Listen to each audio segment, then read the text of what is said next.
Whakataka te hau ki te uru. Whakataka te hau ki te tonga. Kia mā kina ki uta. Kia mā taratara ki tai. E hiake ana te atakora. He tio, he huka, he hohu. Tihe mōre ora. Good morning and welcome to our finance and performance meeting. And I'll start with apologies. I have an apology for lateness from the Mayor. And I'm just noting that Councillors James Goff and Catherine Chu are joining us remotely this morning, along with Councillor Yanni Johansson. So I'm happy to move the apology. Do I have a seconder? Sam MacDonald. All those in favour say aye. Aye. Against? That's carried. Thank you. Declarations of interest. There are a number of declarations of interest which are currently showing on the screen, relating to a number of items in the meeting, typically where councillors are members of boards or directors on the institutions that we're discussing. So we'll just note those. Confirmation of previous minutes. I'm happy to move the minutes of the meeting on Wednesday, the 15th of December. Sam, you'll second. All those in favour say aye. Aye. Against? That's carried. Item 4, public forum. We've got no public forum presentations this morning. Item 5, deputations by appointment. We do have one deputation this morning. Helen Broughton is joining us by Zoom for a deputation in relation to item 14, the draft submission on the MFE consultation on resource management reform. So, Helen, are you with us? Yes, I am. All right. So you know the drill very well. You've got 10 minutes. Thank you. And we're looking forward to hearing from you. Thank you. Yes, and thank you, Andrew, for allowing me to speak. I applied yesterday at 5 o'clock, so I sort of appreciate that. And particularly the staff have gone to some lengths to get something on the board for you. Can you see that? Is it up on the board? Yeah. At council? Yes. Yeah. Thank you. Now I'm coming along. Those of you who know me well know that I've got a strong interest in planning. 2001, so that's over 20 years. I've got a very good idea of what actually happens on the ground during resource consent hearings processes, what gets approved and what doesn't get approved. I did make a personal submission on the Natural and Built Environment Act. My submission was very much in line with that of council. And I've looked at the further submission today that you have by council. There's one issue I'm highly concerned about. Just before I touch on the issue of concern, which is item 16, I had thought I was submitting as a board member and I could do that. So I made a submission being an individual board member with some experience. However, I recently discovered that when I put the submission in, it was disregarded because they were expecting submissions from boards only. So I made a mistake in not understanding that, because if I had, I would have taken it through the board, complex as it is. So the recommendation I'm making is that I'm very concerned in item 16 of the removal of non-complying activities. Can I suggest that's a very last status that should be in fact removed? And in fact, I suggest we leave the current activity of non-complying there and that it remain. I don't even understand why you would think of taking it out. Now, on the board in front of you, I've got the environmental impacts of activities are controlled by the Resource Management Act. The RMA Act classifies activities into 6 categories. There really, in fact, 4, as permitted and prohibited are clear from the outset. So you've really got 4 categories. Just flick to my computer here, sorry about this.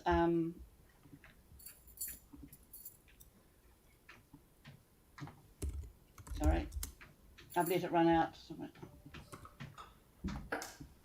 You've really got 4 activities only when we're looking at the resource consent.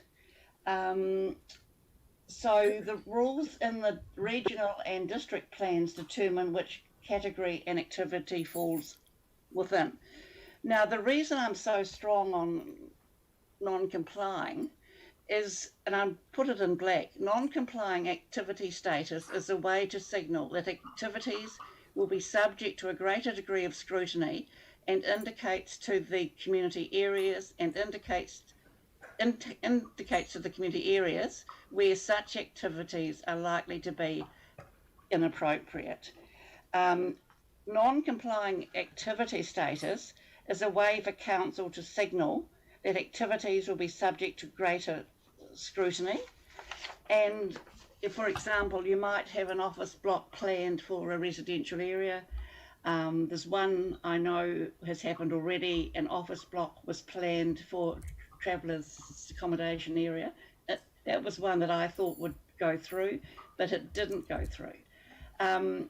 From experience on hearings panels, the applicant faced a higher threshold to get the resource consent if it's non-complying activity. I wonder if the push to have this taken out has come from developers.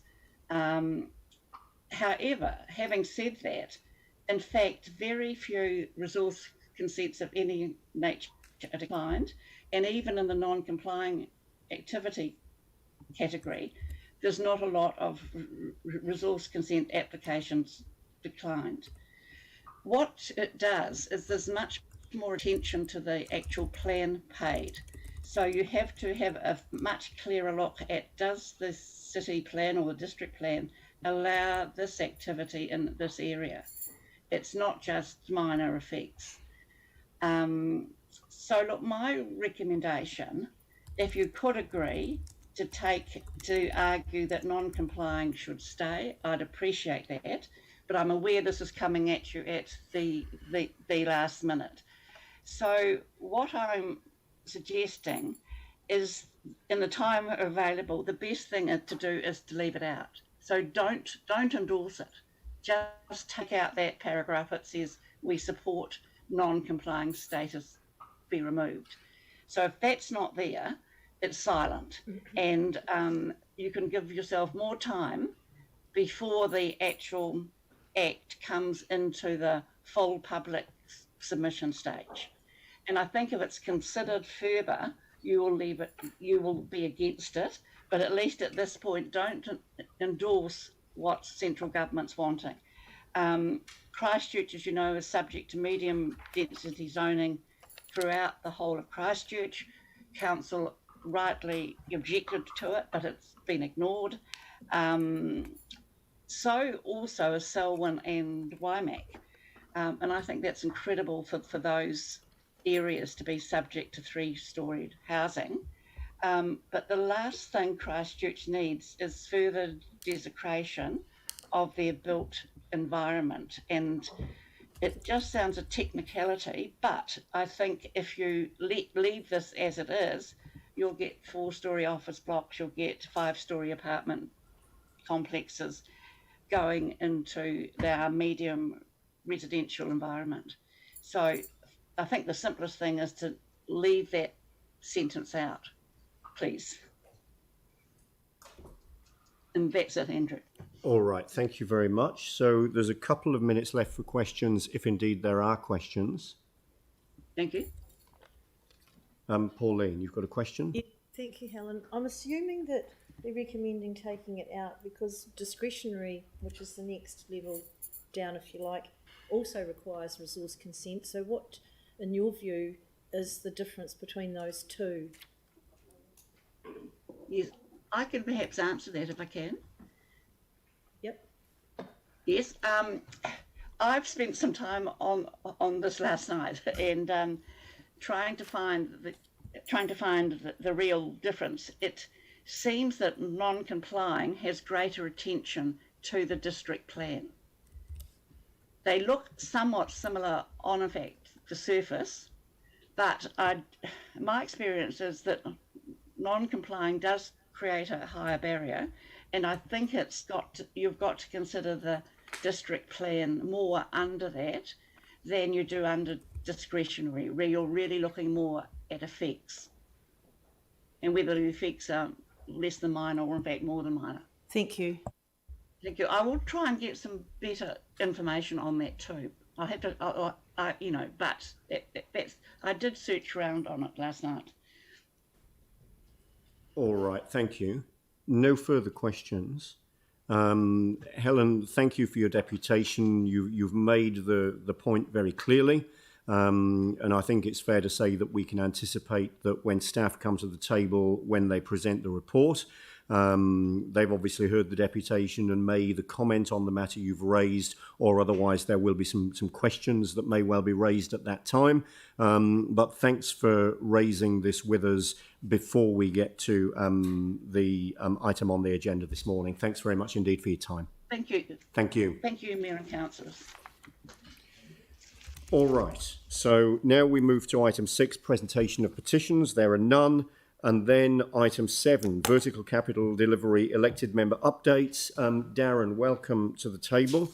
Are there any remarks that you want to make as we move into this report? We've also got Mark Noonan available as Project Director, Vertical Capital Delivery, and John O'Hagan from Takaha, who's available to answer any questions on Parakiore. So good morning. And thank you for being here. Morena Koto, thank you. So this was what was the major facilities report. We've now amalgamated major facilities into a wider vertical capital delivery portfolio, and we'll have an updated report when we come back in 2 months' time about this and the other projects. I will take this as read, noting that we do have the two aforementioned members here to talk to Parakiore if required. All right, that's great. So moving to any questions now on any aspect of this report. Jimmy. Thank you, Chair. Regarding on page 22, the Home-Based Center, I reviewed those master schedule.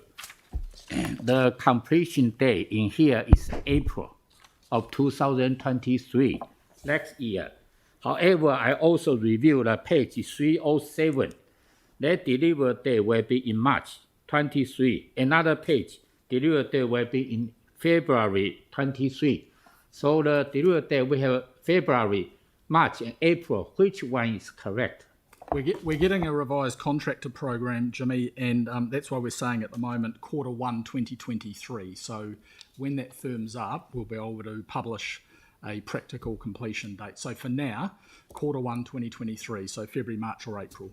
So you mean it's in March 23? No. Q1. Q1 2023. So the first 3 or 4 months of 2023, and when we have that revised and updated contractor program, we'll then be able to publish a firmer date to you. Okay, but if that's true, I suggest different pages be consistent. Otherwise, confused. Yep. Okay. Thank you. Pauline. Oh, thank you. Just on the square and surrounds, and obviously with the delay there, with the Distinction Hotel being an MIQ, do we anticipate that ceasing once the mandates are lifted? I haven't had an update on that exercise yard at the front of the Distinction, the MIQ exercise yard. We are working with MB around the future of that facility and looking for alternative locations. Yeah, I know. But for now, the work associated with that has been pushed out out into springtime of this year. In terms of when that may take place. We have got other work going on at the moment around the old post office building when the grand opens up there, so we've got some work happening there. And I think you'd also asked for an update about the Citizens War Memorial as well. The project manager for that indicates that's looking like towards the end of September this year for completion. The temporary toilets in the square that are adjacent to that memorial are also being relocated further away from the facility. So there's... Were we not aiming for Anzac Day for that, weren't we? Yeah, I can't comment because it's not a project that that's in my realm. Oh, here we go. I can comment on that. Part of the repair we had to... Do you want to come forward to the table just so that the people online can hear what you're saying? Thank you. Apologies. Part of the repair for the Citizens War Memorial, we've had to bring in replacement stone from the UK, and there was just a delay in getting it on site, and also the paving to finish off around. There's more stone to come in. I think the travertine pavers come in from Italy, so there's been a delay in getting materials to finish it off. So they're on site this week pouring the first concrete, ready for the foundation. Oh, that's really disappointing, but It is, but understandable. we've been in touch with the RSA, and they're fully aware of what's happening. Oh, thank you. Thanks for that update. And so basically, once the MIQ is lifted, or we find a solution to the exercise yard, we're really set to go back on that section of the square again. That's exactly right, yeah, and outside of the Spark building as well, that quadrant. Okay, thank you. All right. Any further questions on this report? Nothing further? Jimmy. It's only one more question. Same page 22, I forgot. Particularly, last paragraph was 4. We highlight the options include hydrotherapy pool in partnership with community where essential council in December. This out-of-date information should be updated. Yep. And this information, we are all aware. But send the memo to the council already in the publishing of this time. Yes, guilty is charged, and that'll be refreshed and updated the next time we're back in 2 months' time. So don't worry about it. Thank you. All right. Thank you. No further questions?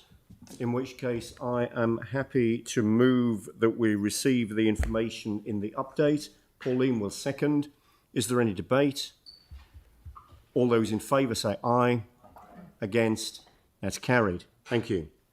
Now moving to item 8, Parachiore accessibility design features, and we've got Craig Hutchings, Facility Establishment Programme Manager. Craig, thank you. Are there any introductory remarks that you want to make to this report? Obviously the report comes to Council following a request from the Finance Committee to provide some information around the accessibility offerings. The report contains all the information that was requested, so I take that as read. The two items of particular interest to the committee were the option to include the provision of family and parent change rooms. Point 3.4 of the report documents the generous provision of family change rooms, but pointing out that there is no provision for a parent room. There could be an option to add that a parent room, but that would result in the loss of another space and a change in the actual scope. So we would need to seek advice about changing that scope at that time. So I did want to highlight that in terms of the general accessibility features. The second component, which has been of interest to Council, has been the provision of changing places, and I point out that the report highlights that we actually added, or that is two change rooms for high needs, people with high needs in terms of disability, especially those people that need assistance getting changed. And as per advocated by Changing Places New Zealand, those change rooms are in addition to our standard accessible change rooms and not replacing our standard accessible change rooms. However, we will not be badging them Changing Places. There's a couple of reasons around that. And one of those being Changing Places operates a membership-based system and for good reason, around safety, around cleanliness, around accessibility. These amenities being located within a larger aquatic amenity and where there are staff constantly checking those rooms, we believe those concerns can be mitigated, and we will be promoting heavily to the disability community that those rooms are available, and therefore not adding them to the list of changing places site that's advertised nationally. So yeah, just wanted to highlight really those 2 points around the parents' room and also the changing places spaces, or the changing rooms for high needs people with higher needs. The second report, which deals with the hydro slides. Okay, can we come to that separately? Yep. I want to deal with Definitely. item 8 first, and then we'll come to item 9 as Definitely. a separate Yep. matter. Yep. All right, so anything else on item 8? Nothing further from staff. Right, okay. So, Yanni, you've got questions? Is that right? Thank you. Yes, I do. Yeah. Thank you. Thank you. Thanks for the advice on the accessibility. I'm just interested in the family rooms or the parent rooms. So, you know, it makes reference that the design process didn't identify a parenting room as a high priority, and the consultation with user groups, it didn't kind of raise that. But I just wanted to check: did we talk to any parents around what their needs were for the design? And if so, who did we talk to? As you're aware, we've got John Hagan here today, and Takaha led the design process. But I look back on the consultation that has taken place, and as you're aware, the project's been going on for quite some time, and there was extensive consultation with all stakeholders. I'm unaware of any specific consultations specifically with parents, but those stakeholders, being sports groups and the disability sector, had an opportunity to feed into all aspects of design and all of those spaces. So while I can't speak to parents, I imagine that those groups would have been representative of families and parents who play sport and recreate. Yeah, and did we check the design against our children's policy and strategy as a council? But do we have a process to check if it's consistent with that? I'm unaware of that process, Yanni. Okay.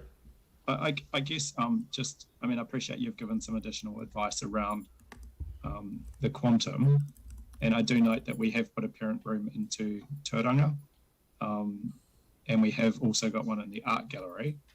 So it does seem like a kind of thing that you would do in a modern anchor project.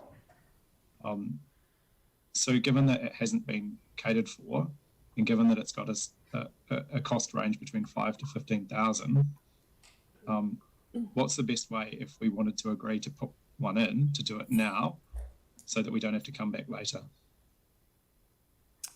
Can we do it on the basis of this report? I think do I need a separate report? The report provides advice in terms of the best way forward for that is actually, especially if we're going to lose a space, which would require that, is let's see whether there is a demand, and make sure that and see whether not having a room is impacting non-utilisation of the facility. Because over the next 12 months, we will consult, as we've done with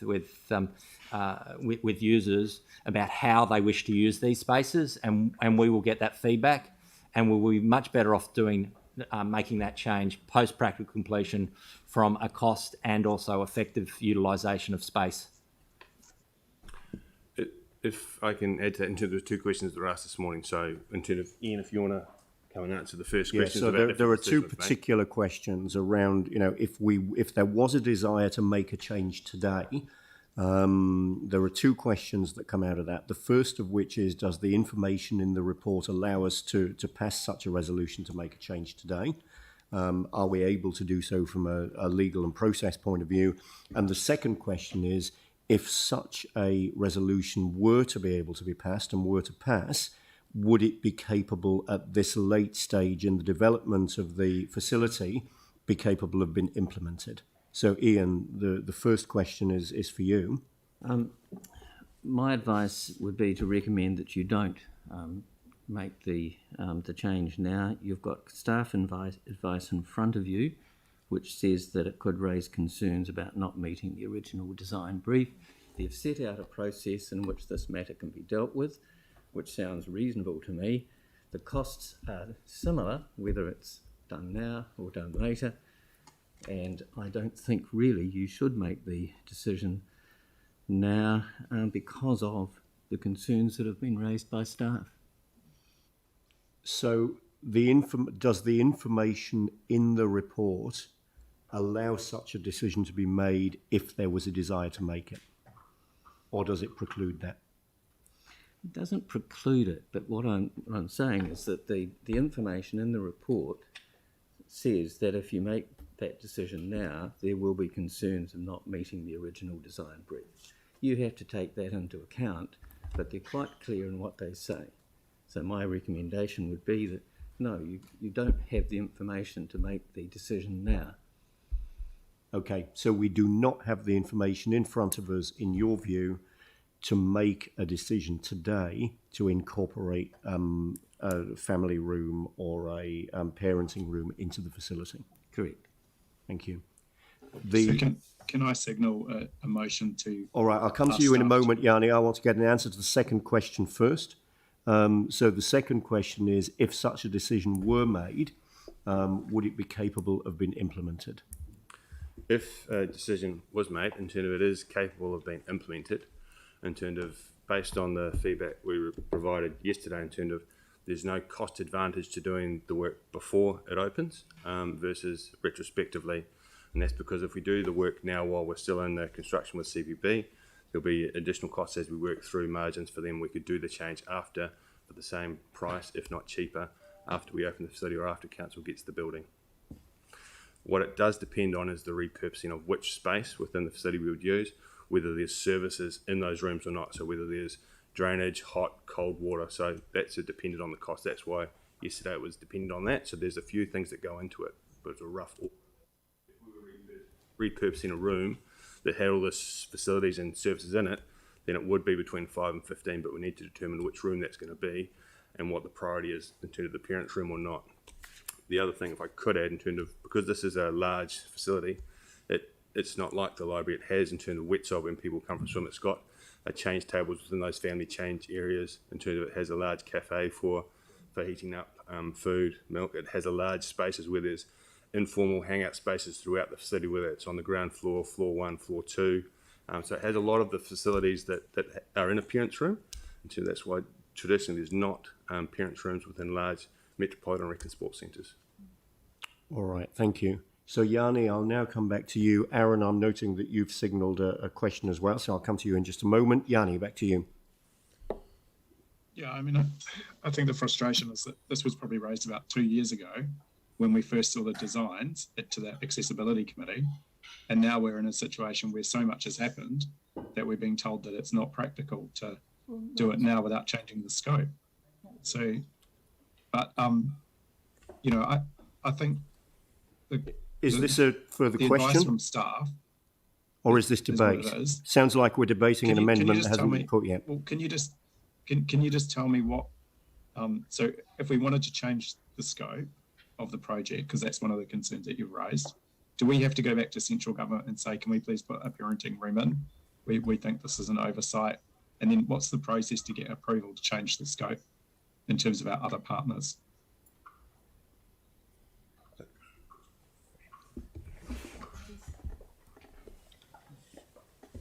John O'Hagan here from Otakaro. So under the agreement that we have between Otakaro representing central government and council, Material change needs to go back to both the council laws for approval for change and ministers for approval to change.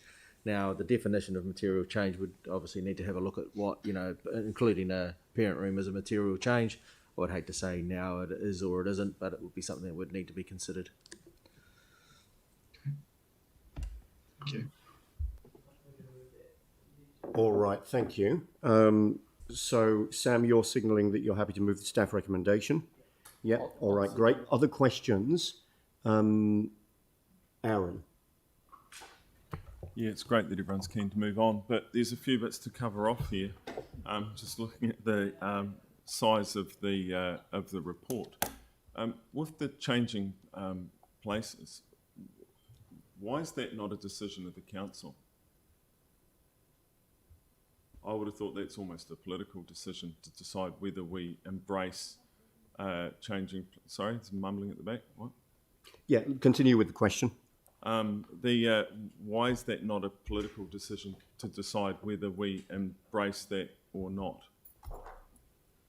Because we've had a presentation to the Disability Working Group and we thought it was pretty good. The rest of the table hasn't seen it, but they probably should see it before we decide whether the facility embraces that or not.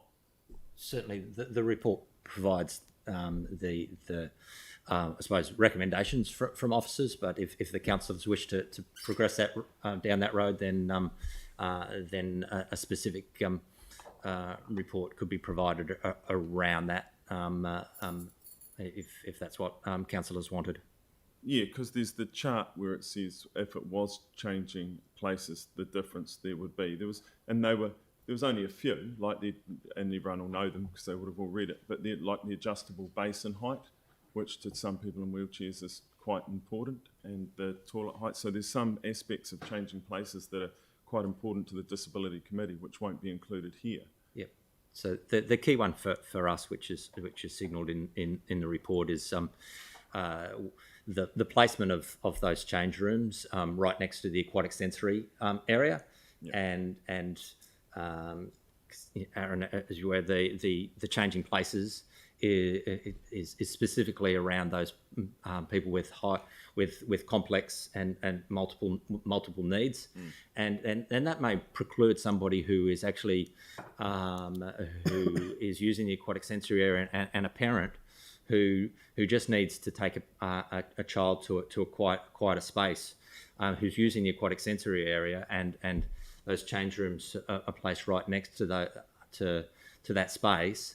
That changing places system may preclude them from accessing that space, and so we're suggesting that the amenity does provide what changing places needs, but from the best use of that space within this facility, we don't need to make people apply for membership, and that's all the report is saying. But if councillors wish, as you say, if that's a decision of council, then we can have a look at it. Yeah, but given there's staff right there, and it is for those that are unaware, it's a swipe card to get in for reasons that changing places will explain to everyone if they're ever invited to speak to the full council.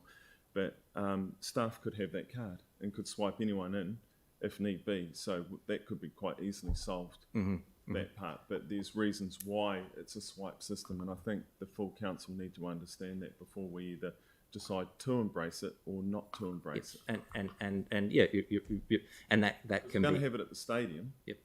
And if Christchurch ever wants to host major disability events, I think we should be best practice. And then when you go through the rest of the report, there's an alarming amount of red writing and best practice writing in the report. So is this something that would be better dealt with by way of a briefing? Because, I mean, this is the wider issue of accessibility and... Andrew, if we could, that this actually doesn't get accepted today. The report, the entire thing gets sent through to the Disability Working Group to be, and it's going to need a minimum of a couple of hours to go through it line by line to make sure that we're really happy with all of the answers, because some of them are a little ambiguous because they don't guarantee the outcome. And for instance, everyone would have noted the ramp angle is below standard, but it is below standard. And whereas it's recommending in there, it should be standard or above. So that's the ramp into the pool. Okay, so there's some detail like that would there's some be- detail that needs to be gone through. Otherwise, and clearly why that needs ever to happen have in a that different with- forum than here. If you don't use it to go through stuff like this. So what you're wanting to do, by the sounds of it, I'll make a suggestion, is that we receive the information in the accessibility design features report and refers the report to your committee for further consideration. Well, for a thorough workshop, and anyone else is welcome to come For a along. workshop, okay. But it needs to be gone through line by line. There's too much stuff in there for, and I don't know if everyone here has read it, but if they Yes. have, then everyone would be saying yes. All it right, needs to so go why there. don't we do that then? So Guarantees. change recommendation 1, Sam's indicating that he'd be happy with it. So receive the information in the Parakiora Accessibility Design Features Report and refers the report to, what's the name of your committee? The Accessibility Regulatory Working Group. Okay, so that one. Yeah. For a workshop to which all councillors will be invited. Well, yeah, they can if they want, but it will be long and tedious, this particular one, and I think it needs to only not be part of one of the regular meetings. It needs to be separate and just gone through all of these line by line. So let's do it through your committee. Let's do it in a way that anybody who wants to can attend, whether they're on your committee or not, because this is important. And then, obviously, if your committee wanted to make some recommendations on the back of that workshop through a formal meeting, you could. Or if there was anything that you wanted to bring back here that was relevant for this committee, you could. I don't think it stops us from receiving the report. It's just a further piece of work to make sure we get the best out of the work that's been done so far, the expertise that sits and the interest that sits in your committee, and also the stage that we're at in the development of this facility. Okay, and then how do we deal with changing places? So we need a presentation to the full council, and then we need to decide whether it's something we embrace as a council or we don't embrace as a council. So is once that we have all the something that information. comes through your committee as well? I'm asking you. Do you make a recommendation? Does that need to be like a Tuesday briefing so everyone knows what changing places is and has a clear understanding? The woman who runs it is from up North Island. She's more than happy to come at any time and present to full council. So request a briefing be arranged. So is there a resolution 2 that you want to put in there as well? That before a decision's made to use it or not use it, that there's a briefing made to full council that would then inform a paper that we would decide one way or the other. All right, so Because we need it's quite some an wording. important international standard that we should should have full information on. All right. So receive the information, refer the report to the Accessibility Regulatory Working Group for a workshop to which all councillors will be invited. And then I think we're probably moving to a third resolution relating to changing places. Thank you. I might come back to you for wording in a minute.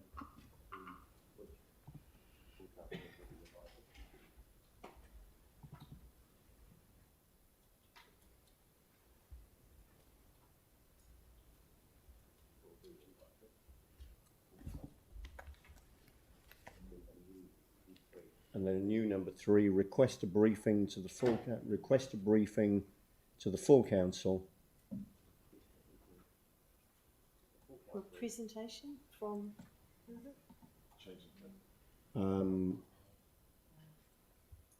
By, what are we going to say, by changing places? Yeah, changing places NZ. prior to any decision being made. Yeah. Prior to any decision making.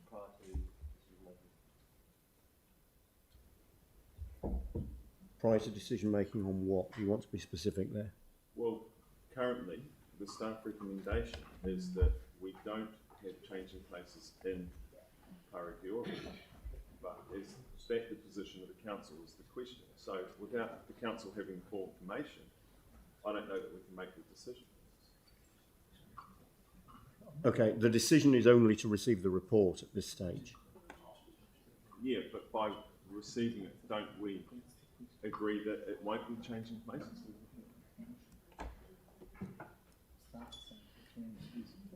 Okay, so we just, Staff did say that it is a council decision. If council want to do something different to what's been done, we need to let them know and give direction ASAP. so maybe we just put prior to any further decision making. Unless you'd like to check with staff which process they want to see Yeah. for guidance. I mean, in my mind, we're just receiving information in a report. If we wanted to be briefed on any particular aspect that might then result in further decisions, that doesn't stop us receiving the information in the report today. But we also need to be aware that time is ticking, this thing is getting built, and doors are closing the longer we take to indicate any changes we might want to see. I don't think there's going to be an appetite to slow this down and slow the construction down in order to make changes.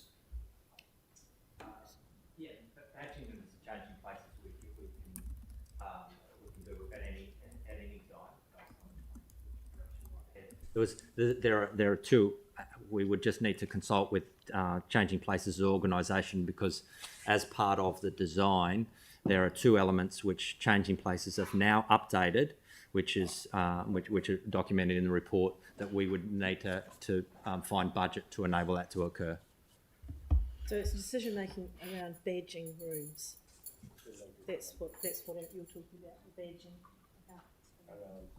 Yeah, but there are some fit-out features that would change about 3 or 4 things. It And wouldn't change the cost a lot. that's what I'm flagging. Yep. Yeah. So does what we've got there make but- sense or not? Yep. Yeah, as long as, I mean, but you don't want to do it so late that you've then got to change all the basins and toilets. So request an urgent briefing. Yeah, I don't know when the fit-out stage of there would be. It would be towards the end of this year, I would have thought. But Right, so around they'll badging be ordering rooms stuff not far away. I would have and other accessibility design features. Okay, around badging rooms and other accessibility design features. Does, from a staff point of view, this makes sense? I mean, we're obviously doing this in an environment where we know that And construction is continuing. Yep. And the other accessibility features, we're talking about specifically the Changing Places, not Not the whole reviewing. Do you want to put related to changing? Yeah, I think that And other that would accessibility be wise. features Yes. related to changing places. Yeah. Yeah, the workshop is not about getting things changed. It's just getting an insurance on all of those lines that have been marked, that what will be delivered is the right outcome. That's all. All right. It'll just take a lot of time. It's not a 10-minute thing. All right, so let's look at where we're at then. So we're receiving the information in the report. We're referring the report, Aaron, to your committee, and we're requesting a briefing by Changing Places prior to any further decision making around badging rooms and other accessibility features relating to Changing Places. Now, Sam, you'd indicated originally that you were willing to remove the very simple resolution to receive the information in the report. It's now got bigger than that. Can I just make one suggestion? Is that potentially we move on to the next item, and I'm happy to keep it, but I'd just like Nigel and that to have a 10-minute think, because I agree with you. I don't want to slow anything down with the project, but it's 3 I'm not overly clear on. So could we potentially do that, just so that even if it means Aaron goes and has a chat with them? Well, does 3 potentially slow down the project, or does it not? I don't think we're saying stop doing anything. We're saying we want to be briefed so that if there's anything we want added in further in the development of the project, that can be achieved. Yeah, I think in terms of we need to be really clear in terms of if we were to go with the Changing Places in terms of what the costs or change would be, and to bring that to that urgent briefing at the same time. So there could be decisions. So I guess in terms of the information to make any decisions that would be made at that point. So if we said by Changing Places and council staff. Yeah, so perhaps in terms of if we could take some time just to make sure we're really clear on the resolution, so everyone knows what we're doing and what we're getting, and then come back shortly. It won't take All right, let's very do long. that. So let's adjourn this item. Let's capture what we've got, come back with some further advice, and then we'll nail this at that time. That's fine. Tim, just one more thing on this one. Yeah, look, so 3.13, Universal Accessibility Report by Barrier Free New Zealand. So I think as a council, we have to be very clear to our staff what the process is that we would be comfortable with, because as far as I've read, so we engaged, or Takaha engaged Barrier Free New Zealand. That's correct. But there's another group that Aaron is saying, and it should come to his committee. So I'm just thinking, if we're building the Hornby Centre, we don't want to put our staff through this again when they think they're doing the right thing, and I believe they are, and we come out. So I think that we have to get a clear process of who should be involved and a list of the process. Yep. So this is just, this All is right. going on and on. So let's have staff take that away. Come back to us when you're ready later in the meeting. And let's make sure that we're capturing the intent of what Aaron's asking for here in a resolution that means we can deliver, the briefing and the discussion that's needed without slowing anything down, or that's the aim anyway. All right, so we'll leave that with you. We'll adjourn this item and come back to it later in the meeting. All right. So, the next item also deals with accessibility at Parakiori Recreation and Sports. It does indeed. Sorry, Andrew, can I say on process, going back to number 8, maybe we better to lay this report on the table until the next meeting, at which case we would have had the working group, because the working group won't have delegated authority to make a decision. If they have any recommendations, it'll have to come back anyway. Can we get some advice back on, the best way to handle the matter that's been raised? That's what I would do, lay it on the table and come back. If you can come back with some further advice, we can do that when you bring that back. And if that's the advice, then we can do that. So come back to us later in the meeting. Yes. And do you want to deal with item 9 at that time as well? Because it could be that. My thought is if we deal with that now, if there's any other further conversations, we can come back. Let's do that. So now let's move then to item 9. We'll come back to item 8 when you've got that further advice. So item 9, Parakiori Hydroslide accessibility. Let's again take the report as read. Are there any additional comments that staff would like to make? No, I think the report lays all the information out. The points to highlight importantly is that advice from Takaha that to make a change now to such an extent in terms of including a lift to the hydroslide would cause a delay to the project, and that would come at significant cost. So I think that's one important point that is highlighted in the report, and the only other one in terms of to highlight is that current operating standards, currently operating practices, rightly or wrongly, in the industry for hydroslides, water slides, they do not. The industry current practice is that people with disabilities that can't access the hydroslides via the stairs are limited from using those hydroslides, and the operating manuals and the operating recommendations that we receive from the manufacturers and suppliers. If we were to do that, we would be operating outside of those guidelines. As I say, that's rightly or wrongly. So if we wish to head down this road, we would need to establish a new operating standard and operating guidelines. So looking at paragraphs 4.5 and 4.6 in the report, it's clear the slide manufacturer advised that the slides are not suitable for people with reduced ability, either temporary or permanent. So the slide facility itself is not manufactured for or intended to be used by people with reduced ability, either temporary or permanent. That's correct. That's the advice from the manufacturer and supplier. To a facility which is not intended for use in that way, yes, in itself could cause some additional problems, is the way I read that. That's correct. Thank you. Are there any further questions on this report? Aaron? Yeah, that's, of course the manufacturers are going to say that. It's just like when you buy a toaster, it says don't put it in the bath. It's not just like that, no. Okay, continue with the question. The manufacturers don't want to take any responsibility for what may happen, but what I found interesting in this was that when we did the review, so 4.2, that there have been a number of design accessibility reviews that have not identified the inclusion of access to the hydroslide for customers in a wheelchair. How many did we ask? Because I've gone and spoke to people in wheelchairs that would actually quite like to use a hydroslide, and hands up everyone in the room that's gone and done that. People in wheelchairs use a hydroslide. Who's gone and asked? Anyone?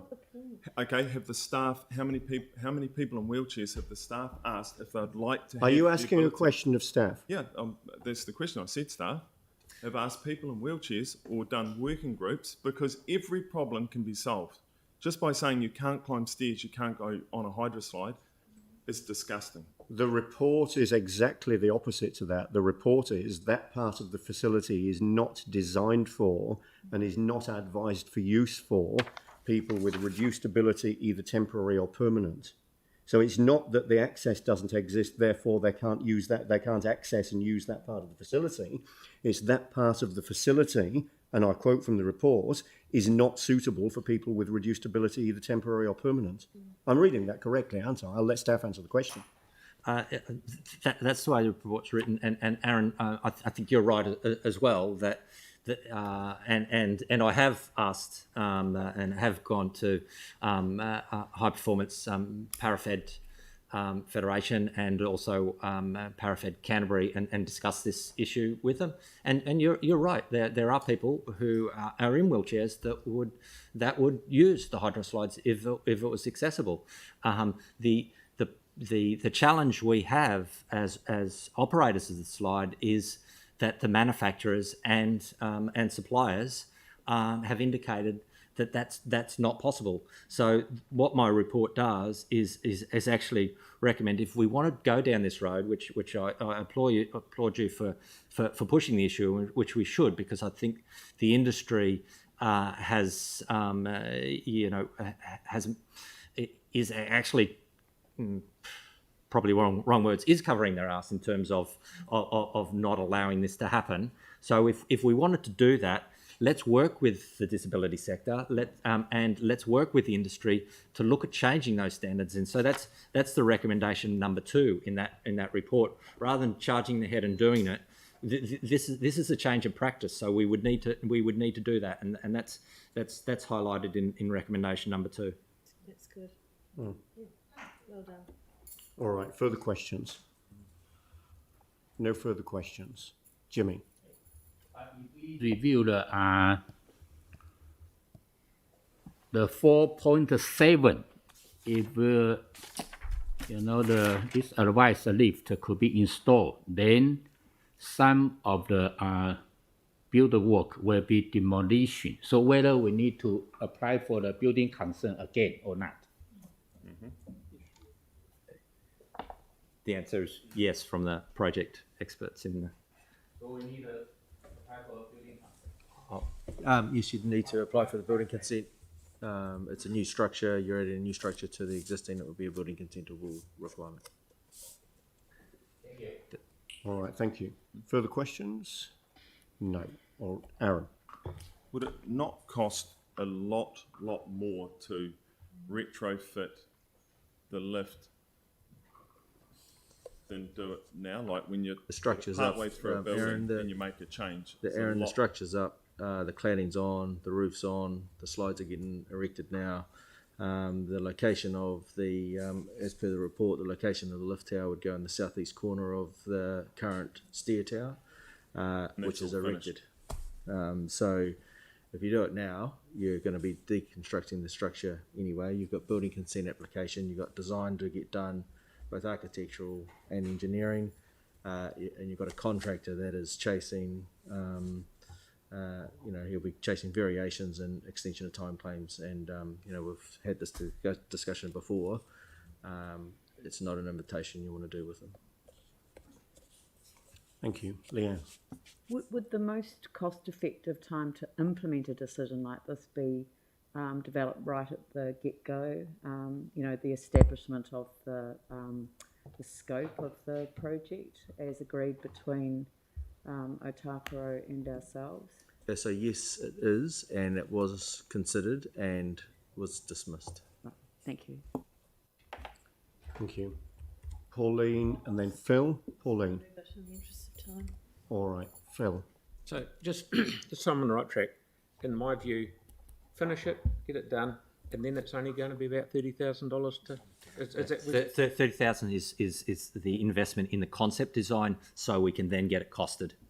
So the actual build won't be 30 grand. It will be significantly more than that. Yeah. 30 is the fees to get a concept. You haven't got any idea roughly.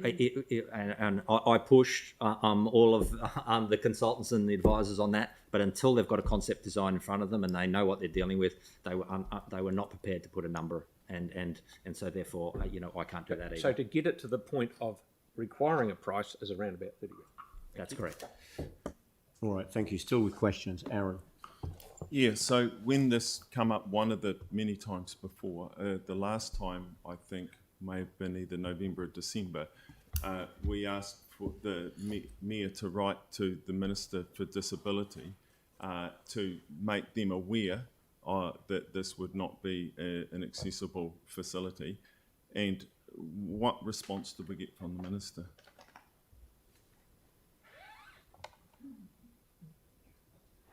So, was there a resolution that requested that? Yeah. Yeah. Okay.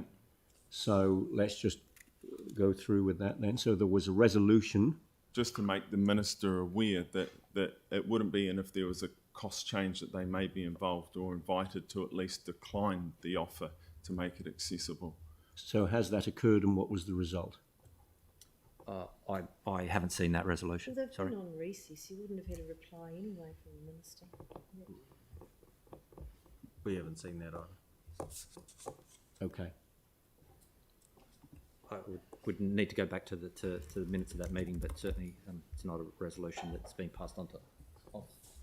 It's about design standards, though. Sorry, I'm not aware of the resolution and I haven't seen it, so I'd need to go back and find the resolution specific and what it says from a staffing Yeah, the perspective. first step would be to find the resolution, see what it said, and see what was required for it to be implemented. Yeah, the Mayor was going to write directly to the Minister to make her aware.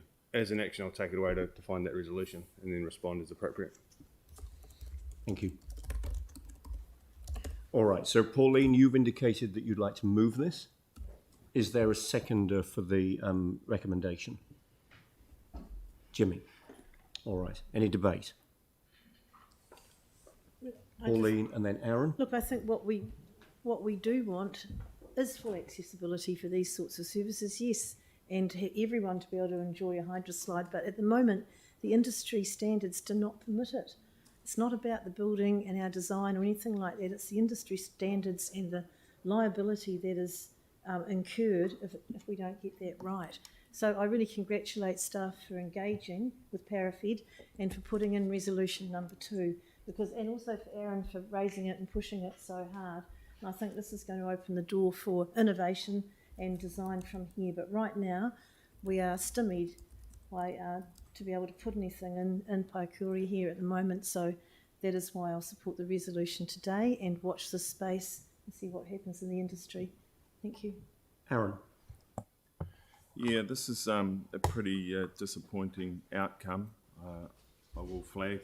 Yoni and I have been raising this for a couple of years, so to keep getting told it's too late when there wasn't much built when we started raising it is pretty disappointing.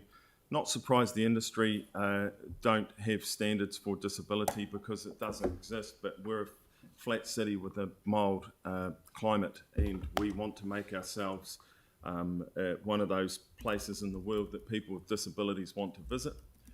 Everyone has their favourite holiday destinations, and people with disabilities are one of those communities as well. And their money is actually called the Access Dollar, and Christchurch should be putting its hand up for the Access Dollar and welcoming those people to our city. We're about to get the best aqua facility in the entire country, and the most exciting part of it is not open to people with disabilities because they can't climb the stairs. There's a number of people that can't climb stairs. It's what the report says if you can't climb stairs, you can't use a hydroslide. That's disingenuous. No, that's the Okay, industry's continue, words. Aaron, with the debate. Sorry, I just had to straighten up the hecklers there. the thing is that that's a world we live in. It wasn't that long ago that the industry standards of the education industry in some countries didn't let people of different coloured skins go to school or go to university. So times do change. We could be a city at the front of it, not at the back of it. Yes, there will be a review done. It's just going to be surprising how in the 2024 long-term plan that we can then find the money to put a lift in the corner to use hydroslides you're not allowed to use because the industry says you can't use them. So what are we going to build a whole lot of new hydroslides as well? But we will solve that problem then, and we'll have a few years of where people with disabilities can't use hydroslides. And these will be the best in the country, and that's really disappointing that they open in this city, the best facility in the entire country, and there's a good proportion of our population that can't use it.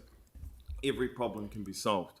I recently worked on a mini golf course where I looked up the standards for mini golf for people with disabilities, and throughout the world you only get 9 holes. You then have to wave goodbye to little Timmy as you'll sit there and watch the rest of the family play the rest of the course as the family go off without them. And that's going to be the same here when you take your little brother, little sister, mum, dad or whatever to the pool, and they will sit at the bottom of the stairs and wave goodbye to their brothers and sisters as they climb the stairs to enjoy themselves in New Zealand's best aquatic facility.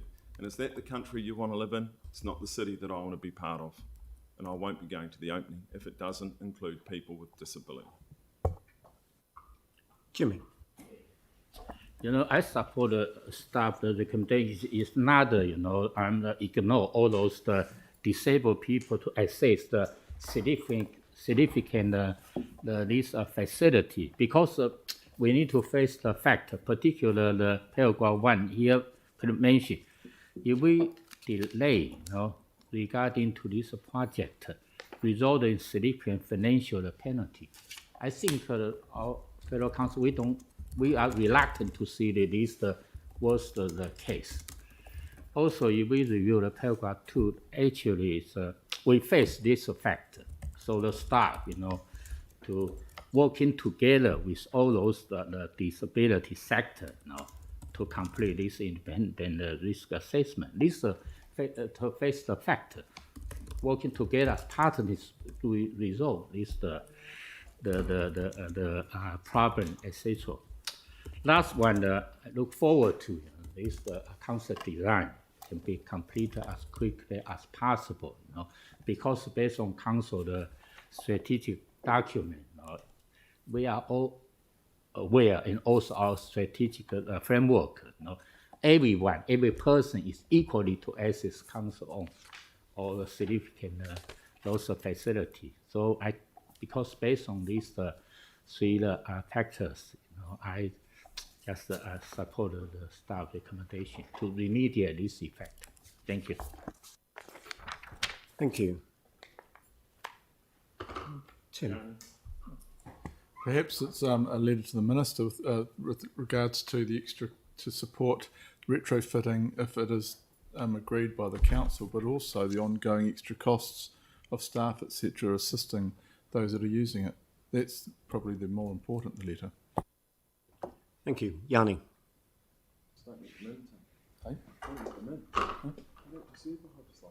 Thank you. I just wanted to just make reference to the fact that for those of us that knew Graham Condon, who was a complete pioneer in Paralympics and did so much as a city councillor too to promote this city being an amazing place for people of all abilities, that when the council in 2011 hosted the International Para Athletics, it was really put into a number of our minds that we could be the best place in the world for people of all abilities to enjoy. And so when we did our central city plan, a number of councillors gave the feedback that we didn't want to just meet minimum standards when it came to barrier-free or disability access. We actually wanted to be world leaders in it. We wanted to recognise the huge significance that we had as a city, both historically and going forward, with the opportunities it presented to be world-class so that people of all abilities could have a fantastic quality of life And so I just find it really disappointing, as you know, I think Councillor Kewen has raised, that all the way through this project, a number of us have raised, you know, what are we doing around this issue? How can we make it world class, not just meet the minimum standards? So, you know, I feel quite sad that we're losing an opportunity here. So, you know, I appreciate the advice that we've had back from staff, but the reality is that this city has a proud legacy of pioneers in the para Olympic space and in the disability access space. And I think it's a real sadness that we can't reflect that in what is our major metro sports facility. Let's remember that this is replacing effectively what was at QE2, and Graham Condon was in large part key to getting that QE2 facility upgraded and leaving it as a legacy project before the earthquake. So just wanted to acknowledge that. And yeah, I just find this incredibly disappointing. Thank you. All right. Any further comments? Sarah. Thank you. In many ways, I agree with both Aaron and Yanni, and making our city as accessible as possible for as many as possible is a core thing about what we should be doing as a council. What I find really disappointing about the process right now, though, is that this should have been done right at the beginning. So if either of them had raised and pushed this right at the beginning, council may have made a completely different decision.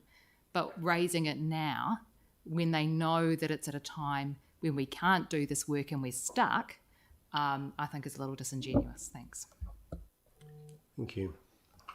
We did raise. Yeah. All right. So yeah, we did, Yanni. I will put the motion. All those in favour say aye. Aye. Against? No. That's carried. Thank you very much. Calling for a division. Okay, let's take a division. Thank you. Okay. The Mayor? David? Yes. Councillor Chen? Yes. Deputy Mayor Turner? Yes. Councillor Chu? Yes. Councillor Coker? Yes. Councillor Cotter? Aye. Councillor Donovan? Yes. Councillor Davidson? Aye. Councillor Galloway? Yes. Councillor Goff? Yes. Councillor Johansson? No. Councillor Kean? No. Councillor McDonald? Yes. Councillor McClellan? Yes. Councillor Major? No. Councillor Scandrett? Yes. Councillor Templeton? Yes. So that is 1, 2, 3, 4, 5, 6, 7, 8, 9, 10, 11, 12, 13, 14 to 3 in favour. So that's carried. Thank you. All right. Now let's move on to the next item. Key performance results for January 2022. Peter Ryan, welcome to the table. Thank you. So any comment on this report and any updates since the report was written? Thank you. Yes, look, good morning. I'm mindful of the pressure on the agenda and time this morning, so I would like to really just talk to the highlights rather than try to line by line the report. Just a quick reminder that this is a report against the key organisational goals for performance, and it's the year-end view, so it's a forecast looking ahead. It's slightly bittersweet in the sense that levels of service are steady but slightly under target, and that's by about 3%. We're at 82, looking for 85. We've lost about 3% due to the impact of COVID on the galleries, museum, record sports centres. There are other levels of service which are fairly routinely at risk during the year, but the 3% is definitely COVID related. And that's will come up later in the exceptions. So were it not for that, we would be on track. It's actually remarkable under the circumstances that we are where we are, given the disruption during the year. Capital is also steady and slightly under for exactly the same reasons around the impact of the supply chain issues and the status, the red alert status. The good news, capital planning is well up. There's been some recalculations there. Capital planning, I'll remind you, is about feeding the beginning of the pipe. So to enable delivery, we need the planning to be in place. That's well up due to the recalculation of those. And of course, in terms of the operational budget, we're in surplus.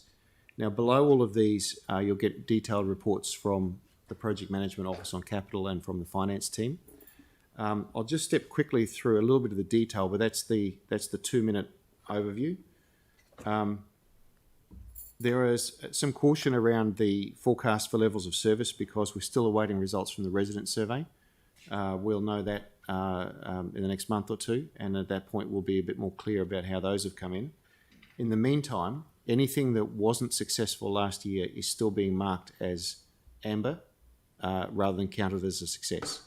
So it's not regarded as in the bag until we know it is. The other exceptions that are not COVID related are things like relatively standard things like water use per day, water loss from the network. But COVID has definitely hit rec and sports fees and charges, transport, on-street, off-street parking, compliance, and of course community events have taken a beating from COVID. The watch list capital projects were at 85%, looking for 90, so just below. As I said earlier, that's due to the red status, skills and capacity issues and supply chain issues. I will point out though that even though it's slightly below target, it's been pulling upwards and steadily through the year. So there's a graph there on project delivery that shows consistent lift right through the year to this point. So while we're not be quite bang on yet, the drift, the direction of travel is very strong. In terms of planning for capital, planning for 22-23, we're at 91%, which is over target. We're fine. We've done that. That should be feeding the capital program into the future. The 24-25 year, we're still only at 60% planned for, but that has until the 1st of May to be achieved. So we've still got a little bit of wriggle room there yet. Now, so that's the highlights of performance: steady, affected by COVID, and a few of the usual suspects around levels of service. There are the details of the level of service exceptions are there, and I'd rather take them as read and respond to any questions. We've got heads of here to respond to specific questions around parks or transport. If we can't respond immediately, we commit to coming back to you with an answer. All right, so moving to any questions on this report. Sam. Yeah, there were probably two things, Peter. And Andrew, I don't know if it's okay with you. We could probably take it offline. And Leo, I'd love to sit down and have a think about how this is presented, because I'm not sure that the public can fully capture even just the brief summary at the beginning. So I'd love to do that if that's okay with you guys. Just the other one is around the governance and decision making around the Lagoima requests. And so we met our obligations 99% of the time, which is good, but there were 5 that were sort of outstanding. It looks like it says one of them was sent directly to staff and not actioned, but it doesn't sort of comment on the other 4. And I just wondered what the go is. Is there something that sits in behind it? There will be, but I don't have it to hand, so I'll speak to Sean and we can find out what the other details are. Okay, thank you. Thanks. Okay, so if we can get that information brought back, and Sam, maybe you and I and relevant staff could sit down and look at the format of the report. Yeah, that'd be cool. Yep, I'm happy to do that. That's fine. Any other questions for Peter? All right, so I'm happy to move that we receive the information provided in the report. Sam's happy to second. Any discussion? All those in favour say aye. Aye. Against? That's carried. So now moving very quickly on to item 11, the Capital Project Performance Report. And Richard, thank you for joining us. Again, in the interest of speed, really just any headline comments, and then we'll move straight to questions. Great, thanks Andrew. Obviously, as we've just heard from Peter, we've had a good, strong first half of the year. This report is through to December. We're obviously highlighting that while currently we're forecasting to the end of the year at 90% in this report, I do want to say that the effects and the risks that have been flagged up until now are really starting to bite. and we'll have a more up-to-date report to you next month as to how things are looking, but I would expect things to drop quite significantly. There's various pressures on the capital program.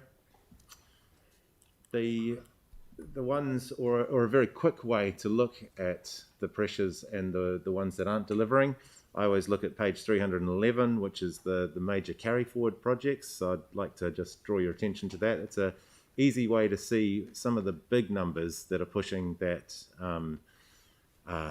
that non-delivery, that top area of our capital program. Obviously, we're putting lots of work in trying to substitute projects and accelerate projects to fill our capital program and ensure that we're striving to deliver everything we possibly can this financial year in spite of the pressures that are against us. But as we can see with COVID, there's an awful lot of uncertainty. That uncertainty goes out into our delivery teams, contractors and the like. There's already effects. There was a ceiling project in St Albans where one member of the crew came down with COVID-19 and the whole lot have gone into isolation. So questions were received from elected members on that one. More work's going in, as again you heard from Peter, into defining our program for next year, getting that initiated, getting that ready. That's about planning for success, and we're even going a step further. I think the word only 60% of our 23-24 program is defined. I'd rather see that as quite an amazing achievement that we're even looking that far ahead. That's a great result to this point, and we're going to see if we can get that fully defined and initiated, so we've got a really good pipeline of work coming through. There's a comment there about the Tier 3 restructure and just a few of the name changes of delivery teams that flow through, but they should be fairly straightforward. And also just wanted to highlight that we are preparing the change request visibility and delegation paper, hopefully to come to the next meeting of this FMP that you will know about as well. So happy to take questions, but obviously acknowledge the time pressure. Andrew. Indeed, well. Thank you very much. So moving to any questions on this report, Sam. Yeah, thanks very much, Richard. And just one quick one. It was around the Three Waters as well, around the delivery of it, and so it looks like we're at 38% for the year, for the half year. Yeah, that's right. But the thing that struck me was around the resourcing issues around getting in the technical staff to deliver the work. That's right. And I just wondered, and I don't know if Helen's here. That's right. I was looking around for Helen. Okay, well, it's just around. So there's obviously two things with that. Have we got enough technical staff to deliver the government money on Three Water that we signed up to? And how are we managing the resourcing to ensure we can actually deliver? Because it'll obviously feed into the annual plan conversation this afternoon. Just on the external funding, so we are moving our projects around to make sure that we maximise the use of that. So at this stage, we're on track to spend it all. We're very mindful that it finishes at the end of June. So where we can't resource or where we've got some supply chain issues, we're just substituting projects to maximise that spend. Just on the resourcing, it is really challenging. So not only is there a shortage of expertise in the market, and we are actively recruiting for a number of positions at the moment, our team is also having to respond to the transition pressures as well as delivering BAU and our extended capital program. So we're keeping as close an eye on that as we can. At this stage, I'm really impressed actually with what the team has managed to do for the year to date. We won't be 100%, but we'll be closer than we probably have in previous years, which is actually pretty amazing. So definitely pressures, and Helen's very much on top of that. So just on that, I mean, probably the only thing I'm keen to understand is that external funding, we're confident we will spend a lot, so that we're not getting any back. Yeah. So at what point? So if we're in February now, if we looked like we weren't going to be able to deliver it, at what point would you let us know? Probably next meeting, actually, if not before. So we could actually get Teresa to give you a bit of a briefing on where we're up to. Even just like a one page or something. Yeah, just something to just give us confidence that it will be used. Yep. Cool. Thank you. Thanks, Andrew. All right. Thank you, Pauline, and then Jimmy. Pauline. Just a supplementary there for Jane. That what's the transition team's request for the information? Are they paying us for that? Are they resourcing us for that? Not at this stage. But there will be funding when the request and the workload, well, we're expecting that there will be some more funding available. I don't know, Rich, if you know any more details. My understanding is they're not funding us for that. Can we please get some information on that? Because they should be. And most other councils are refusing to supply that information until they are funded for it. And as you've just said, it's a big chunk of our time and impacting on our Three Waters delivery and our core business. And the other question is, there's another tranche of funding due for Three Waters. When is that? That's for July, so that's the next financial year. That's 500 million or so across New Zealand, I think, isn't it? Yeah, So- we'll include that in the memo for you, so we'll let you know. Are we intending to recoup our costs out of that at this stage? I'm not too sure if we can, but if we can, we will be looking to do that. All right, if we can get a memo outside of this meeting that covers all of that off, that would be great. Thank you. Thanks. All right, so I've got Jimmy, Sarah and Mike. Jimmy. Thank you, Chair. 2 questions. On page 307, regarding to the High Craven, this section of major cycle route, the South Express, the delivery date will be in December 22 this year. But I just want to know whether, because some of the trees have been removed along the Buchanan Road, but based on the staff, the attachment, those blueprint, also cover new trees will be the replant because all the 7 trees have been removed, but new tree 14, on those 2 pages. I just want to know when this section has been completed, delivered, whether those 14 new trees at the same time will be replanted. Councillor, you sent that query through to us late yesterday. Yeah. And the staff haven't had a chance to respond yet, so they will respond outside of this meeting. Because he did ask us yesterday, and we will get back to you. Last Tuesday, I asked the staff, they mentioned based on tree quality, would like to replant, but time frame, I just want to come. That report did go through your community board, and the staff will respond, and if necessary, we'll send it round to the whole committee so that you'll get that response. Yeah. Okay, thank you. We'll get the OCE to do that. Yeah. And second question is the page 312, the Horseway Junction Road, the extension. My questions because this will be the commence in the first half of this year, but whether the long kind of the issue, particularly regarding to the TV rail, close the rail, the safety, the program and design, whether has been presented to the officer or still not yet. Staff is still working to this time frame. We are still working through information with Kiwi Rail. This the schedule is cover this. This is the schedule that we're working to right at this point in time, up to the end of December, and we are still looking to. If it changes, we will come back to you when we know and have detail. Okay, thank you. All right, thank you. So I've got Sarah, Mike, and then Yanni. Sarah. Hi, Lynette. Just a quick question on Rapanui Shag Rock. I've got quite a few people asking when that last bit through Charlesworth is going to be hooked up to the bridge, and I note in here that it's got tenders have closed. Yep. And submissions are being assessed ahead of starting on site in February. We're in February now, so I'm just wondering if submissions are being closed. If we could just get maybe an update. Yes, on some we can timing. provide you an update. And is that last section actually going to set all the way to the bridge, or just to Tidal View? No, it's through Tidal View. Yeah, all the way to the bridge. Oh, thanks. But we're expecting to start imminently? Late February, early March, yeah. Okay, great. Yeah, Thank you. the tenders have been cleared off. We just need to finalise the start date with contractors. Cool, thank you. Thank you. Mike. Thank you. Not you, Lynette. Okay, thank you.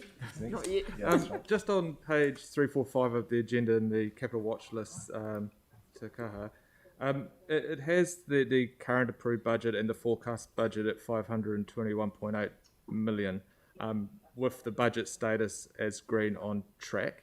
I note in the Council's Newsline October 2021 article that the budget was updated to 533 million.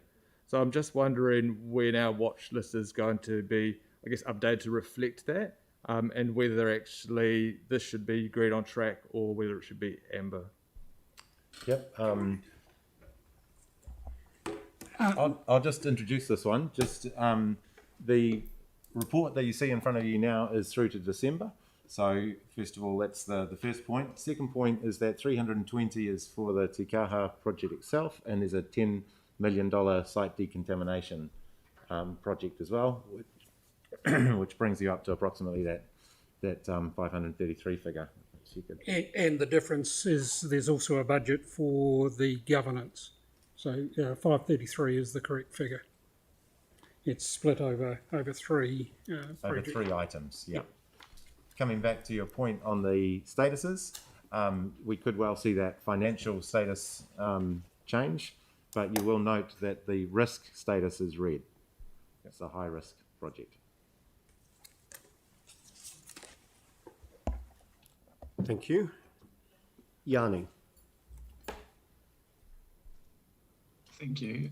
Just thanks for the report. Just on page, sorry, having problems finding the page number. 332. You've got the wastewater Edmonds, Randolph, Markhoff, Manning, Wildberry, Hopkins Ferry in Okiover, mains renewal, and I note that it looks like the timeframes have changed. I'm just wondering if we've got projects that are sort of halfway through that are now being delayed, and what the kind of communication methodology is around letting the local community know. I'm just starting to get residents quite frustrated with the disruption, and I just wanted to ensure that we've got good communications going out, and if you've got an estimated date for that work being complete, where the projects have already started. Yeah, that's right. And I guess that's where it comes back to my opening comments that we will see issues like this. So this is not possibly reflected in terms of COVID claims coming through in terms of extended costs, but we're seeing situations where there could be delays with projects that are currently on site, and obviously resident dissatisfaction with that. So I can come back to you with our process for informing residents and follow up with you on that. Yeah, I think that would be good, but I guess the question that we asked at the last meeting was, should we be starting some of these projects if we don't have a guarantee that they can be complete? Again, it's about managing that risk with a project, and obviously we're in a relatively uncertain time as we come into this year. I don't think that anybody could see an advantage in perhaps stopping some of these projects from even starting when we're trying to, in fact, accelerate the delivery program to ensure that we deliver on some of these things and keep our capital program rolling. I think it's important that we keep up the head of steam that we've got, and I think it's important that we keep delivering for the communities, accepting that there needs to be clear communication where there are delays, where this is perhaps an example of that. Right, but sorry, what I'm trying to understand, like when we let the contract and the start work notice goes out, are we getting sufficient guarantee from the contractor that they have the materials required to complete the project? I'd have to follow up on that particular. Right, okay. That's a good point. We had an example with Ferry Made many years ago where something got stuck at sea and what turned into, All right, so we're going to get a follow up on that, Yanni. That's fine. Thank you. Anything further? Yeah. And I was just going to ask about the there's kind of reference to excess water charges, and I'm not quite sure, is that a cost or an income that we're expecting? And I guess I'm just concerned that we still don't have the ability to read, like we've got that new app, but we don't not everyone seems to be able to get their water readings still. Yeah, so that question's got several parts. I think the project that you're referring to is the IT project, the excess water billing project. So that is about setting in place the IT and digital requirements to enable the excess water billing to go ahead. So that project has gone through an elaboration and detailed investigation, and so now it's is basically being accelerated because that needs to be in place as soon as possible before the beginning of the year, so that we can get those initial readings and enable the functionality that we need to do the excess water. So that's the IT project that you're referring to. There's obviously the ongoing issue of water meters and ensuring that the data that we have is as complete as possible. And I think that the publication of the app on the website has enabled people to have visibility. But anything further than that, I'd have to take that question back to, because we don't have Helen here. I don't know whether, Jane, you want to have any more comments on that? Just because I guess the concern is that we get to the 1st of July and people still can't get their readings.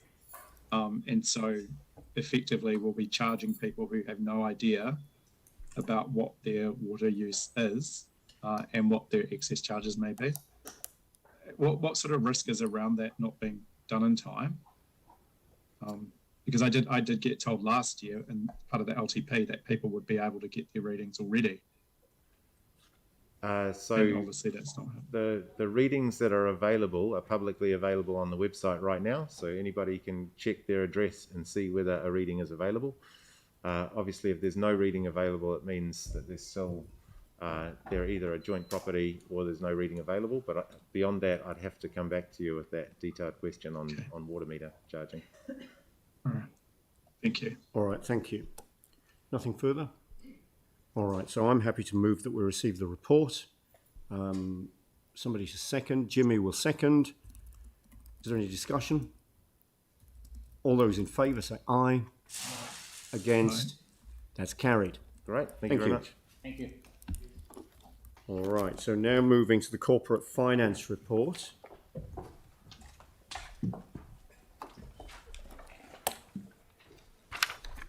Thank you. And again, let's just take the report as read. Just any headline comments or updates from staff? Yeah, good morning, councillors. The only comments would be this is a combined report of the financial performance and treasury rates and interest. So this will be a combined report going forward on a quarterly basis, probably with a slimmer monthly update on financials. The other comments, we've included some key financial statistics at the request of a GM. Happy to receive any feedback on that at any time outside this meeting in terms of what's missing or what more or less you might like. Key financial highlights, 4.3 financial surplus forecast for this year at 11.7. It's been around that level for the last 3 or 4 months, so it's fairly stable. End of January update, it's dropped to 11.3. We've altered our COVID assumptions and we're now forecasting red through to the end of June, so we're just being a little bit more conservative there than we were. Under 4.4, COVID costs to date 4.6, update for January 5.4 million forecast COVID impact, largely revenue loss through facilities and parking and enforcement. Other than that, capital program, as we know, running slightly behind. Forecast borrowing, probably in the ballpark of 100 million less than we'd planned. We've baked 50 million of that into the draft LT annual plan, which you'll talk about this afternoon. Highlight under Treasury 8.1, Standard & Poor's annual review. So we had an improvement in our outlook from stable to positive. So that's very good news. Only one of 2 local authorities out of the 50 that Standard & Poor's look at in New Zealand. I think there may have been 7 that had a deterioration and the other 40-ish were the same. So that's very positive news. We've got our Group Treasurer, Steve Ballard, here if you want a 30-second update on the OCR announcement yesterday. That would be good, thanks. Please. Right, okay. It will. I'll try and do it 30 seconds. That's not my natural tendency. You've probably all heard the headlines. The official cash rate did go up from 0.75 to 1, which was very much as expected. I think the more important key takeout is the forward track and the thinking around it. The message is very clear that the Reserve Bank is very concerned about inflation.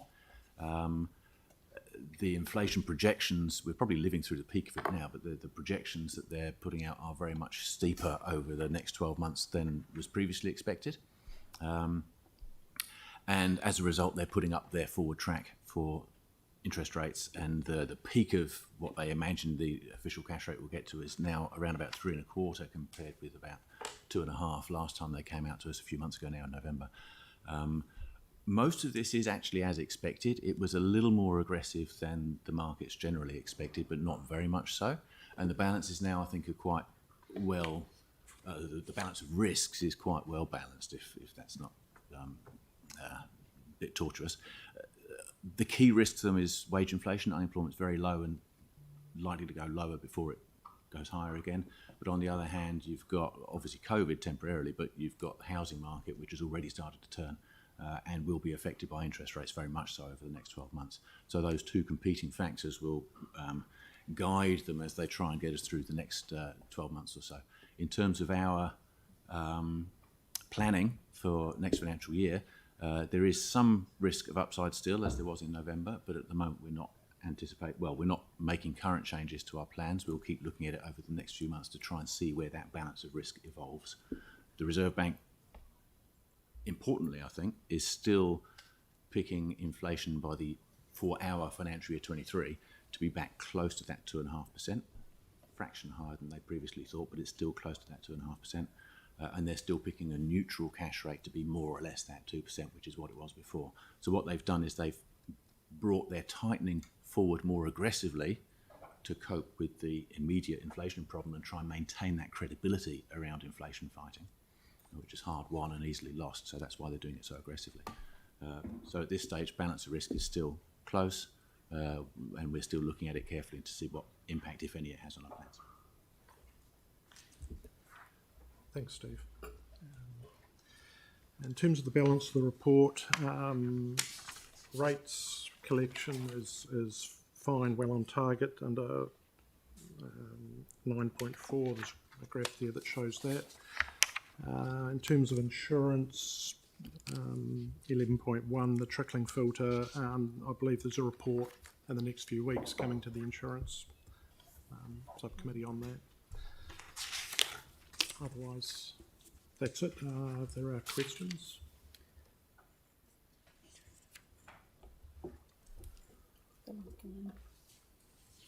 All right, so happy to move to questions now. Yes. So I've got Phil and then Pauline. Phil. Thank you very much. With the interest rates, what's the impact with the interest rate going up by that 0.25% or whatever on the money that we've got borrowed? What will that roughly equate to? How much extra money we have to pay back in interest for a year? Not an awful lot, actually. Our borrowing, a lot of it is fixed. About 80% of it is currently fixed, and probably 70% or so, or more, of our current borrowings goes out for at least 5 years. So the immediate impact's not very great. The floating portion of it is on 90-day bills rather than the official cash rate, and the 90-day bills have been going up slowly over the last 2 or 3 months anyway. Okay. So the bills probably only, I haven't seen it this morning, obviously I've been in here, but it's probably only going to go up by about 0.1%. Okay, that's good. So muted. Thank you. Pauline. Oh yes, great. Mine was on the trickling, the wastewater treatment plant. So the initial payment from the insurance company, interim I'd say you'd call it, of 10 million. Has that been enough to cover what we've done there to mitigate to date? Do you know? It has been. And to continue mitigating? Right, thank you. All right, any further questions? All right, so I'm happy to move that we receive the information in the report. Sarah will second. Any discussion? All those in favour say aye. Aye. Aye. Against? That's carried. Thank you. Okay, now we'll move to item 13, Takaha, elected member update. So we've got Mark Noonan, Project Director, Barry and David. Excellent. Welcome. Thank you for joining us. So Tim, you're sitting back on this one. So Barry, you're leading this one? Yep, kia ora tātou. Called David Kennedy here. David's the new Chief Executive for Takaha Project Delivery Limited. So welcome, David. Given he's only been here for a week, I will talk to this. So thank you, councillors, for your feedback with our preliminary design workshop. And we have taken away, well, there's been a lot of takeaways from that workshop. We are presenting to the Accessibility Committee on Monday, and we are scheduled to present to the Sustainability Committee at the end of March. Developed design work is on track, so we'll be giving an update on that in April. Early works is on schedule, so B6 Watpac will take possession of the site on the 29th of March. They're in the market at the moment, and we expect contractors will be mobilising ground improvement works in April. So happy to take any questions. Great, thank you very much indeed. And David, welcome. Good to have you with us here for the first time. Welcome aboard. Excellent. Moving to questions. No questions. All right. Nothing else that you wanted to add? All right, so thank you very much indeed for the report and for the update. It's great that we're getting these updates regularly. And thanks for coming along to present that this morning. We appreciate it. Thank you. So I will move the. Oh, Yanni, sorry, we didn't see you. Is this a question? Yeah. I just wanted to check. All right, sorry. I've got Yanni on Zoom and I didn't see him, so there is actually a question. Yanni. Yeah, thank you. Just wanted to check if there's any update with the NG building. Thank you. Yeah, we're meeting with Linz next week, so we'll be able to give an update after that. Thank you, Yanni. Thank you. All right, so if there are no further questions, I'm happy to move that we receive the information in the update. Sam will second that. Any discussion? All those in favour say aye. Aye. Against? That's carried. Thank you very much. Got it. Item 14, Resource Management Reform Draft Submission on the MFE Consultation document. Have we got staff here for this one or online? Have we got staff for this?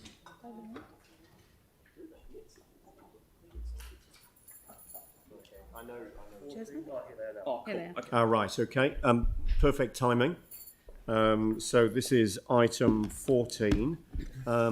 We've obviously been briefed on this and there's been some discussion around it and some further changes. So anything that you particularly wanted to highlight or point out? Just to bring your attention, we've just made some last minute changes that have just been uploaded or hopefully been uploaded. We've had some feedback from Takaha just in the last hour or so. So just some minor changes that we've just done to align with their position. All right, thank you.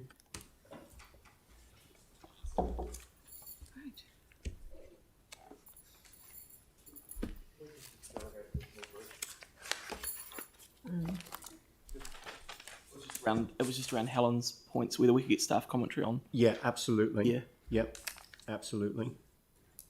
So do you want to take us through the additional changes first?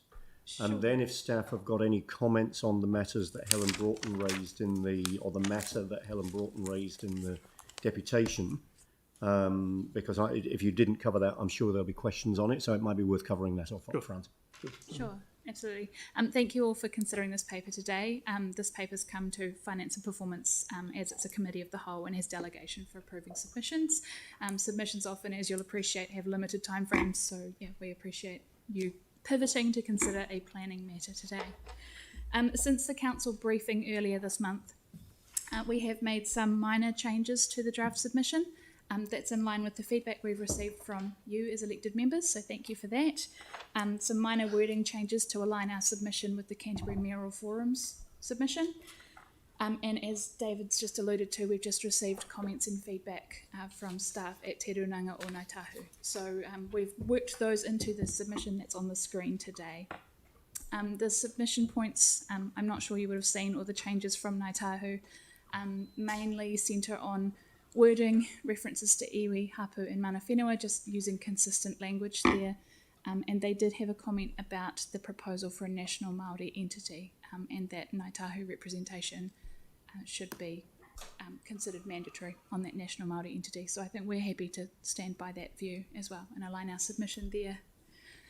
With Helen Broughton's feedback and the deputation you received this morning, we did receive that feedback from Helen individually. We had sought feedback from community boards as collectives, so we were unable, or we didn't think it appropriate at that point to work in individual feedback. But I'm pleased that Helen brought the deputation to you today, and I think David can speak to the technical point she raised about non-complying, the suggestion of removing non-complying activity status. Yeah, and I mean, Helen's particular point was not endorsing support for non-complying to be removed, and she obviously supports non-complying remaining. So it would be good to get some comment on that. Sure. Yeah. Yeah, so this proposal to remove non-complying activity status has come from the independent review that was set up and chaired by Judge Randerson a couple of years ago, and so they looked at this in quite a lot of detail, and there's been a number of there's quite a lot of case law on this activity status over the last number of years. Their recommendation was to remove it, that it adds complexity and doesn't really achieve any efficiency in the process, and so that was the position that we've taken to support that they've done a thorough analysis on this, and we concur with their views. I understand the points that Helen was making this morning, and the issue with the non-compliant activity status is that it requires initial analysis, which can be considered under a discretionary activity status. We consider if the objectives and policies of the plan are really clear, then there is nothing lost by removing the non-compliant activity status. It makes it a much more streamlined process, but it also will mean that under discretionary activity status there is full analysis of all the effects. So we don't consider that it is something that will lose anything on the process by removing it. It will make it a lot more efficient and a lot more simple, and that is what the conclusion that the Randerson report came to as well. All right, thank you. Are there any questions on that particular matter that Helen raised first of all, and then we'll move to other questions? Sam? Probably just one. I mean, being pragmatic about it, is it the end of the world if we remove that point from the submission? No. Look, it's not a it's something we could easily remove. Because it's just not offering a view on it. Yeah, that's cool. fine. Okay, Yeah. thanks. So we would just, in that case, that would see us remain silent on that matter. Yes. Yeah. Yeah. All right. Pauline. So Helen's view was that if we leave it in there, the non-complying activity, it's almost like a red flag, and it focuses a greater degree of scrutiny on that activity. Whereas if it was all lumped in, was just discretionary, it would perhaps slip through without that greater degree of scrutiny. So do you feel that you agree with that, or you disagree with that? No. There is some additional tests that. And I'll continue a copy of the Randerson report, which has gone through us in detail. And non-compliant activity status does have additional tests. Yeah.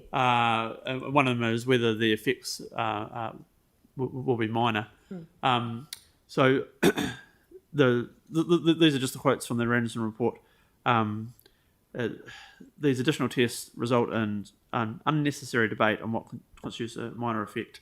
The discretionary activity status can consider that without this need for this additional test.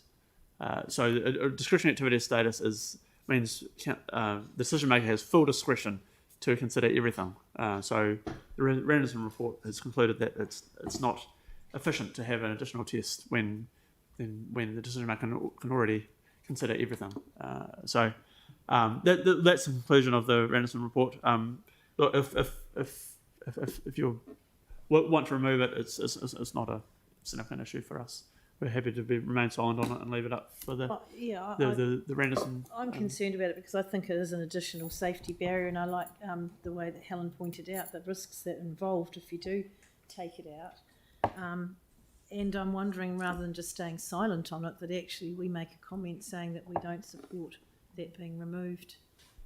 So I would like to get the feeling of the room around that personally. I'd rather just stay silent. I'm sorry, Sarah. I'd rather just stay silent if you ask. Okay. So there'll be an opportunity to ask further questions and to comment on that as we go, but certainly there's a couple of people already raised that there's possibly an appetite for removing commentary on that. Pauline, you go one step further and suggest that we should make a comment supporting its retention. All right. Leanne and then Yanni. So I was just struggling to understand why we would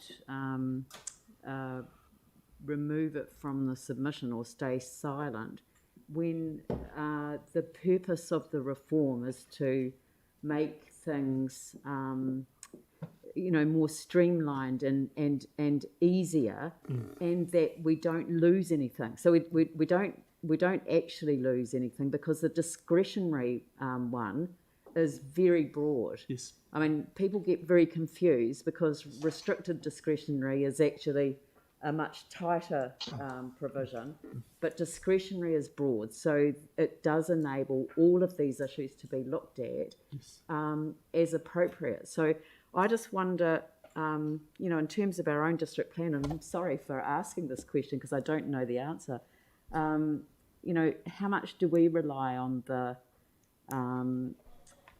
non-complying activity status that we don't, that couldn't be addressed in discretionary?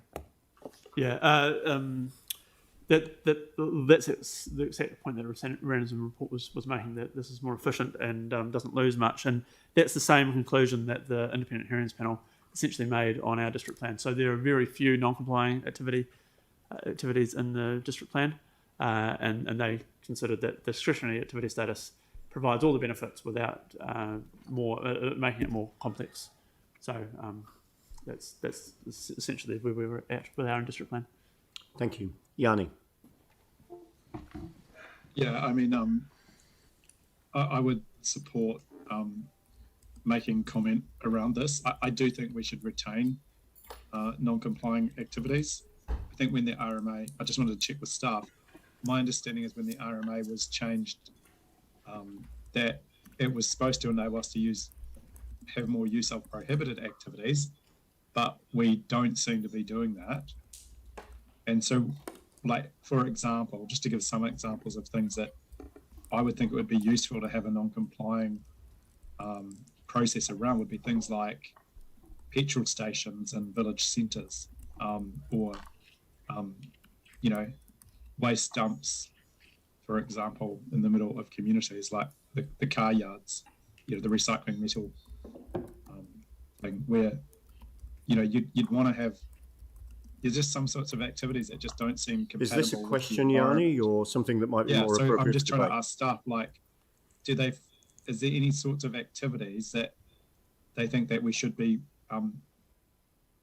using non-complying mechanisms within the district plan that would be more useful than just having it as a discretionary activity? Or if not, should we be making more use of prohibited activity, which is the other step towards not enabling something to happen? We very rarely, in fact, I don't think we've got any in our plan. There is some in the regional council's plan, use prohibited activity status, because it is a status where people cannot apply for consent. So it is closing the door completely on any activity. So it would have to be very, very an activity that we know for sure that the effects are so severe that we will never ever contemplate it. As I say, there's very little non-complying. I think there is around, we've got non-compliant activity status from memory around activities near electricity transmission corridors, so pylons that actually will have risk to life if we have activities close to there. But apart from that, we very rarely use it because discretionary activity status does enable the decision maker to have full discretion of all the effects without any limits on their decision making ability. So it's a much more efficient decision making process. So, all right. So just following on from the Mayor's point, do we know how many non-complying activities that we've approved consent for versus rejected versus discretionary? I wouldn't have that number to hand. We could find that out. Back to you. All right, thank you. So, Tim. Thank you. Two quick ones. With regards to prohibited activity, with the sea level rise and climate change, would we not talk to the government about, and this is, we've got a huge coastline, we've got a lot of low-lying areas, that is something that would be used for all councils or territorial authorities, etc., with regards to prohibiting building in perhaps foreseeable problem areas, because it would save a lot of councils and area regional councils, etc., a lot of issues in the future. Yep. So the prohibited activity status is not being proposed to be removed. That is still on the table. It's still an option, and we know that the government are also doing a separate bill around climate change adaptation that we're expecting to see a draft of later this year. So that may well address some of the issues around sea level rise. So yeah, prohibited status is still on the table. It's still an option. Okay. The second one, when you look at, say, you go to hearings and the community feel that they've been cut out or thing pushed through or whatever, I just is an extra assurance to the communities, because if you're looking at recently, say at St Albans, they won, but it cost them $60,000, but they also had the right people to contact, the right to connect and hire the right people to help them. Most communities don't have that. So how is the proposals going to assist our communities in raising issues through the RMA? Because if you talk to the communities, as I have, they're feeling further and further disconnected, and it is unachievable for them.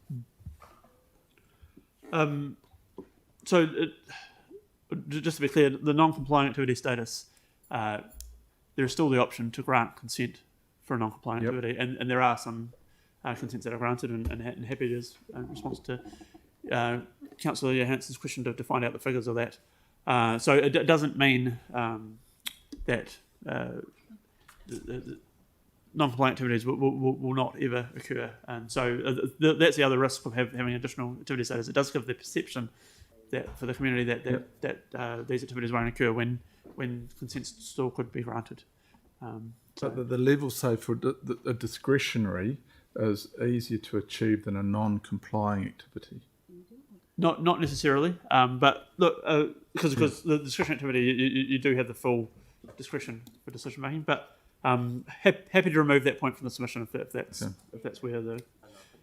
Okay, so it sounds as though there are some different views around the table around whether we should remove the point or whether we should leave it there. It would be good just to take some broad guidance here. I mean, are people generally in favour of keeping it or removing it? Melanie? I was going to say I'll just move it. Just wait. We've got technical issues. I think we've lost. Sorry, Mel. We've lost. I'll just move. Oh, right. Have we lost the people that were on Zoom? Yeah. All right. Just probably wait for 5 minutes too. Are we expecting to get them back quickly? Or? I'm just working on it. The live streaming is still working. Right. So, But the people that were on Zoom are no longer participating in the meeting? Yeah. Right. We better wait. Yeah.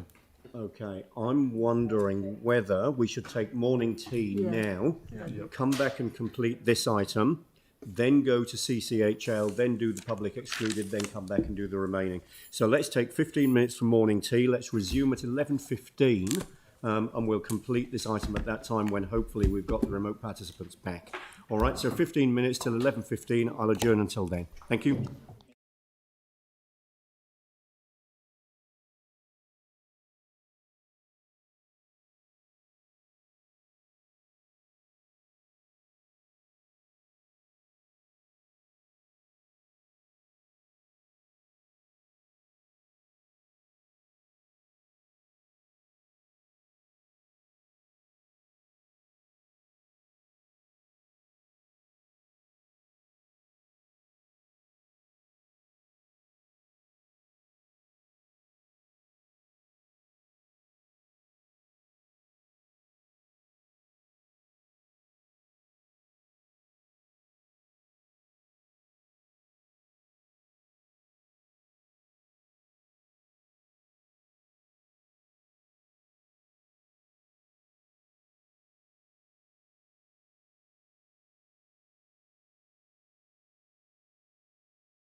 We'll reopen the meeting. So the question that we've got in front of us really is whether we want to remove the reference to non-complying or whether we want to delegate it to a smaller group to consider that.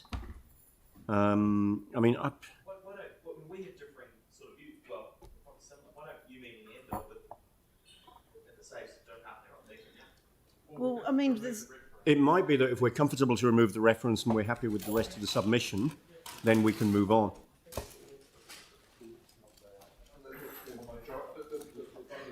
Yeah, we vote on it. Have a vote I on think that. if we remove the reference, then we remain silent on it. We wouldn't pick up your point, Pauline, of making a positive comment about keeping it there. But if we remove the reference, it addresses the issue that Helen raised with us and that the discussion's been about in some way, but it does it in a reasonably neutral way rather than doing the opposite, which also picks up, I mean, you know, staff advice is that you would be quite comfortable with us removing that reference, isn't it? The most pragmatic way to do it.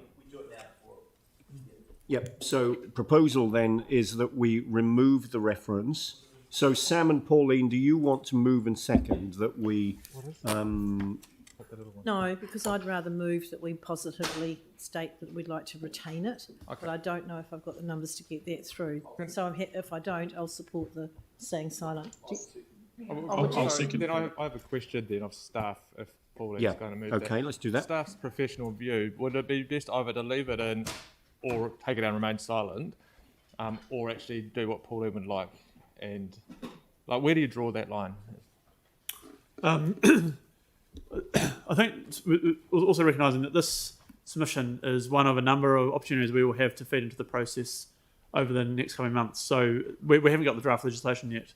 And actually we're going to be coming back to you, and we've just received another proposal on this matter, and we'll be coming back to you in the next week on that as well. So there's going to be lots of opportunities to provide input. I think I was trying to get more information around the question that Councillor Johansson raised about the number of consents approved or declined. We can provide that information to you, and I don't have it to hand now. It will take a bit of time to do, but we can provide that information to you, and maybe in the next round of consultation we can make a more well-informed decision on that. So my recommendation would be to remain silent on it at this stage, but we can open the door to providing more information on this and more informed discussion on this in the next round of consultation. That sounds sensible. So Sam, you're happy to move the staff recommendation, but with the reference to non-complying activity removed? Yep. Is there a seconder for that? Mike, you'll second. So that's where we've landed. Is there any discussion? Tim. I think with the next round, as you've pointed out, there's more discussion on this that we do need to really have a discussion about. I believe that our communities are feeling more and more removed from being able to protect what they perceive, protect their communities from what's happening with the RMA, and I don't think that's acceptable. And whether it was driven from central government, but we represent the local communities and the city, and so I think in the next discussion it would be really good to have a briefing and get around the table and round out to the nitty gritty and really be seen to commit to supporting our communities. Pauline. Yeah, look, I absolutely support what Tim said there, and it is, as I think I coined it, for like a red flag to say something's non-complying. That could also be seen negatively from those who are trying to streamline this process, because it sets the community on their toes and they go, oh, hang on, this is something that we need to... And that's not streamlining, that's actually slowing it down. So streamlining has its risks. And although the intent is good, cut the red tape, it has its risks. So that's why I personally would like to retain the non-complying activity status there. I assume that we'll be hearing from communities on this as well. So I'll accept at the moment that we remain silent on it because we're not actually supporting the removal, but I'm hoping that we'll be able to we'll come back and we can do more work on it with more information. Yep. Thank you. Thank you. Leanne. First of all, I'd just like to acknowledge staff because they've gone to a lot of trouble to develop this response. But I just want to highlight paragraph 8 of the the response, which says that we're awaiting further clarity on a range of topics raised in our submission on the natural and built environment, the exposure draft bill, and they're not covered in the discussion document. So this is only part of a bigger picture. And as has been said, there are 3 pieces of legislation that will replace the Resource Management Act, and it's going to be absolutely beholden on this council and others to contribute to the process every single step of the way. The issues that are not covered in the document, the role of the joint committees, how they're made up, how distant they are from local communities, which is exactly the point that both Tim and Pauline have raised, how public participation will be encouraged and increased in the new system, because people do feel quite distant from what is a technical decision. We've said in this submission, we do not want to have a mini judicial process. We actually want it to be inquisitorial. We want lay people to be able to talk to placemaking in their own place that they live, work, play. Planning towards transition and implementation of the new system. Can I just mention the connection to the 3 waters reforms and the stormwater decision that was included later in the piece?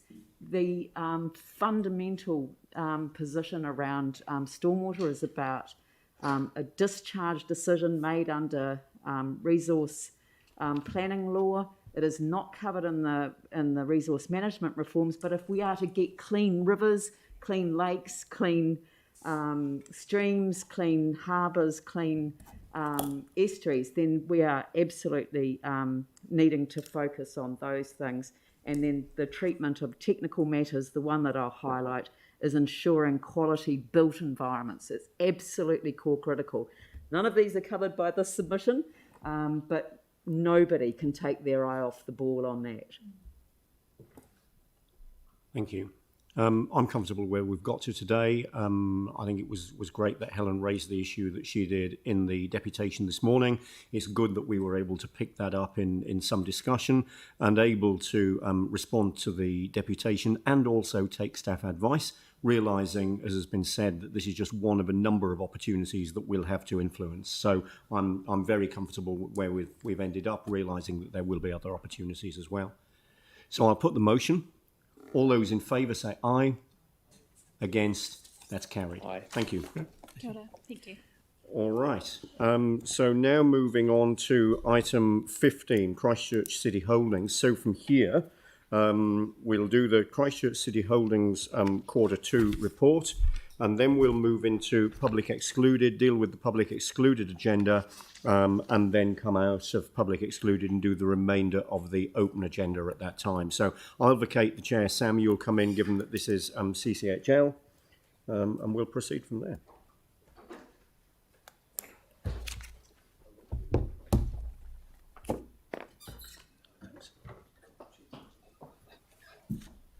Great. I think we've got Tony, Paul, and Linda. I don't know, Paul, if you. Linda's here, so Tony. Sorry, Tony, Paul, and Jeremy. Yeah. Yes. We have Paul Munro and Jeremy Smith. Great. Excellent. Okay. Well, Linda, do you want to kick it off, and then we'll go from there. Sure. So we have CCHL's Q2 performance report. It shows progress against the SOI targets for the year, and sitting behind that is the ongoing challenges the group faces from the COVID impacts. Hand over to CCHL. Great. So, Jeremy, I don't know how you want to play it, but does someone want to run through just at a high level what you need to, and we'll go from there? Absolutely. I'll make a couple of brief comments. I do realise there's some time constraints. And then we'll hand over to Tony. She's got some very brief comments, and we can take questions from there. You'll see from the report that we're actually broadly on target at a group level. It's a bit of a mixed story at the subsidiary level, of course. The challenges remain of COVID, and the companies are actually addressing those very well, but there are some externalities that will be incredibly challenging, I think, in the short term. So one of the risks that everyone's got an eye on, of course, is absenteeism. So significant absenteeism could well and truly affect some of our subsidiaries. And then the longer term challenge is what is the impact on the economy, and particularly on those parts of the economy that impact on our subsidiaries. I would add, though, that look, our overall view is that we're pretty well positioned to manage these challenges. We've managed them all fairly well so far, and that's really off the back of that prudent approach that we take to the financial position of at group level. And so you won't be seeing any deviation from that in the short term. That's how we will continue going. That's what's positioned us as strongly as we are at the moment. So without any further comments on that, Tony, I'll hand over to you. Okay. Thanks, Jeremy. So just a few comments on profitability. So COVID restrictions and border closures continue to take their toll, especially on the airport, which won't meet its financial targets this year, and on City Care due to the long lockdown in Auckland, as around 30% of City Care's operating revenue is generated out of Auckland. Enable was also challenged by COVID restrictions. The Q1 level 4 lockdown impacted revenue and connections. But despite this, Enable is close to meeting its revenue and connections targets and is on track to deliver all other financial targets. Orion and LPC are ahead of their profitability targets. Orion saw higher on-peak volumes and revenue, and LPC achieved record level container volumes. Also, just a comment on sustainability. The airport announced its Kowhai Park solar farm in December. Phase 1 of the 30-year plan for the park will deliver enough electricity to power 30,000 homes, which is around 20% of Christchurch's current residential electricity use. So a very significant project for Christchurch. That's all the comments I had, so happy to open to questions on the dashboards. Great, thank you very much. Does anyone have, I mean, it's a very good report and it explains a lot of the issues and the like. Does anyone have any questions? No? Okay, that's really good. Well, look, it's probably a good opportunity to also acknowledge Paul, because Paul, it's my understanding this will be your last sort of public meeting with us, I guess, as Chief Executive of CCHL. So yeah, thank you very much for you've always given us really good advice, and I think it's been pretty blunt, which don't take that the wrong way, but I think it's been really useful. So when you've pushed back, we have respected that. So yeah, we wish you definitely all the best for your next endeavours, and I know that you'll sort of continue to keep involved in the council and sort of the wider community where you can. Yeah, thank you very much, Sam. And without taking too much time, because I've got nothing prepared, thank you all for your support over the years, and I really enjoyed the challenge and really enjoyed the opportunities that you've all given me. So really appreciate it and really enjoyed it, and hope to stay in touch with all of you. It's been fun, and Christchurch is a village, so I'm sure we'll come across each other again. So thank you. Brilliant. Okay. Yeah. So I'm happy to move that. Jimmy looks like he wants to second it. Any discussion? All in favour? Against? That's carried. Great. Thank you very much for that. So now I think we're going to resolve to exclude the public. Yes. Yeah, and we're just going to keep Jeremy, Paul and Tony as part of the CCHL work. So I'm happy to move that. Tim's happy to second it. Any discussion? All in favour? Against? That's carried. Great. I think that's carried. Yes, if we could just clear the room, and then we shouldn't be too long, Stephen, either.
And now we'll move back to, have we got staff here for the resumption of item 8? Actually, no, he's going to. I said he would be a bit later. All right, so we'll come to that later. If you can let me know when the staff are available for that, and we'll come to that at that time. So now let's move then to item 16, Venues Otatahi, draft letter of expectations for 22-23. So we've got Linda for this one. And we've got Caroline Javitia, who will be joining us by Zoom or in person? In person. All right, great. So if we can bring them in, that would be good.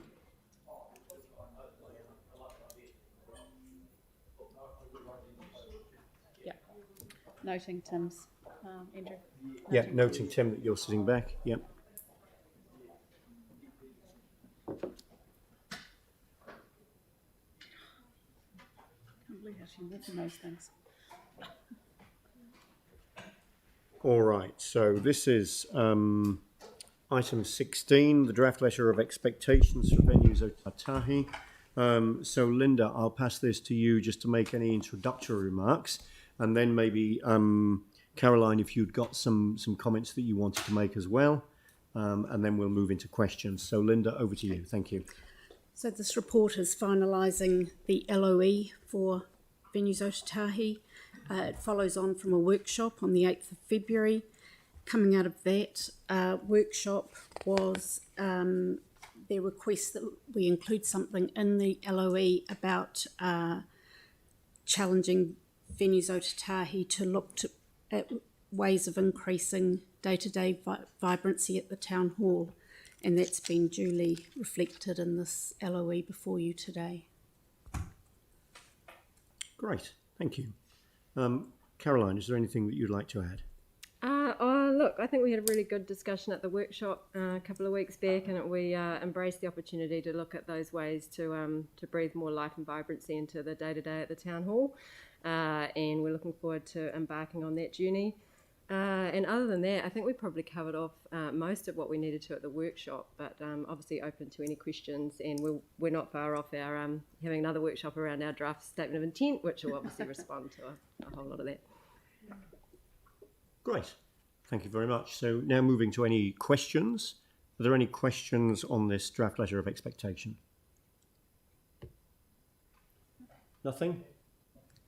Oh, Jimmy, yeah.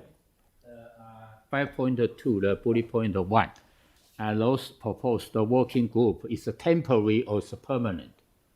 Is focus on this the later expectation, or will be continue? We see that as an ongoing opportunity to Yes. work collaboratively with the council, our shareholder. Obviously, we're hand in glove with everything that we do, so we see it as an ongoing opportunity to work together around our developing the business plan and how we prioritise the operating grant to the delivery of the R&M and capital program for the assets. Okay, thank you. Any further questions? No. All right. So, Jimmy, are you happy to move this? Do we have a seconder? Melanie will second. So moved by Jimmy, seconded by Melanie. Any discussion? All those in favour say aye. Against? That's carried. Thank you. Thank you. Civic Financial Services Statement of Intent for 2022. Linda, is there any comment on this? It's a reasonably straightforward paper. We'll take it as read. Yes. I'm happy to move the recommendation. Mike will second. Were there any questions? All those in favour say aye. Against? That's carried. Thank you. Okay, so are we ready for item 8 yet? Okay, and I need Sam for item 18. He's obviously just ducked out for a minute. Is Amy here? Have we Is got Amy here? Amy here? Because if Amy's here, we should do you want to go to that. Yeah, let's do that. I should be outside, I'll check. Linda, All right, and if you can find Sam on the way, is that would be good. Amy here? She is here, I just, she's not out here. Is Sam out there? Sam. Oh yeah, we're missing him too. Oh no, he's here. Sam's here. We're about to do item 18, so if you can jump into the chair, Christchurch Foundation. Yeah, Amy's coming in. Oh, great. Staff are just getting Amy in. So, yeah, if you're happy to do this one, and then I'll come back to finish item 18. Oh, Perfect. Cool. That's quite. Yeah, that's fantastic. Yeah, cool.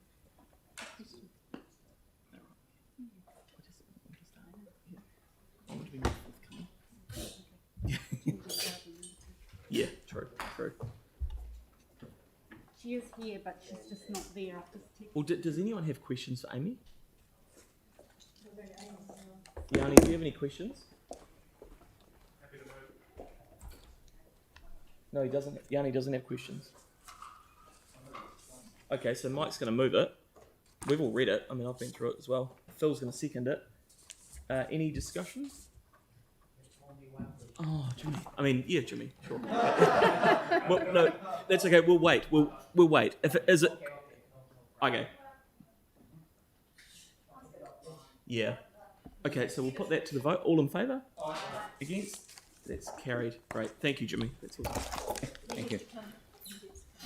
Was that Christchurch Foundation? Is that done? Someone let Amy know as well. Okay, because Amy didn't turn up. Yeah. All right, so we'll come back to item 8, which was the item that we left adjourned earlier for further advice. Now, Nigel apparently isn't available until 12:30, but Leah, you've got an update and some further information for us. Yeah, so I might not be able to answer everything, so otherwise we may need to wait till Nigel comes back. But what I can say is they've just looked at the... Can you bring up the resolution? So they've just had legal check the resolution too. I'm just waiting for it to come back up. Okay, so it hasn't really changed much, but it's more so number 3. So requesting an urgent briefing to the full council by changing places and council staff to inform the decision to implement or not implement the change of places. So that's how we've reworded it slightly. It was a slight change, but it's the same effect. The key with that is that it's not until we've actually had that briefing that we'll be able to determine if there is any additional cost or change to the scope. And Ian's here if you now. Nigel's on his way.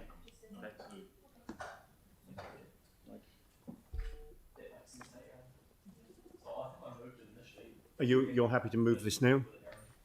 Or Aaron, given that you... do you want to move this? You'd love to. Yep, so Aaron will move. Sam, you're happy to second? Yep. All right. So moved and seconded. Is there any debate on this? So I'll put the motion.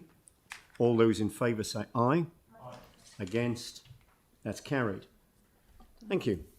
So just checking with staff, that's everything that we need to do covered. There's nothing outstanding. No. All right, so all it remains for me to do then is to close the meeting.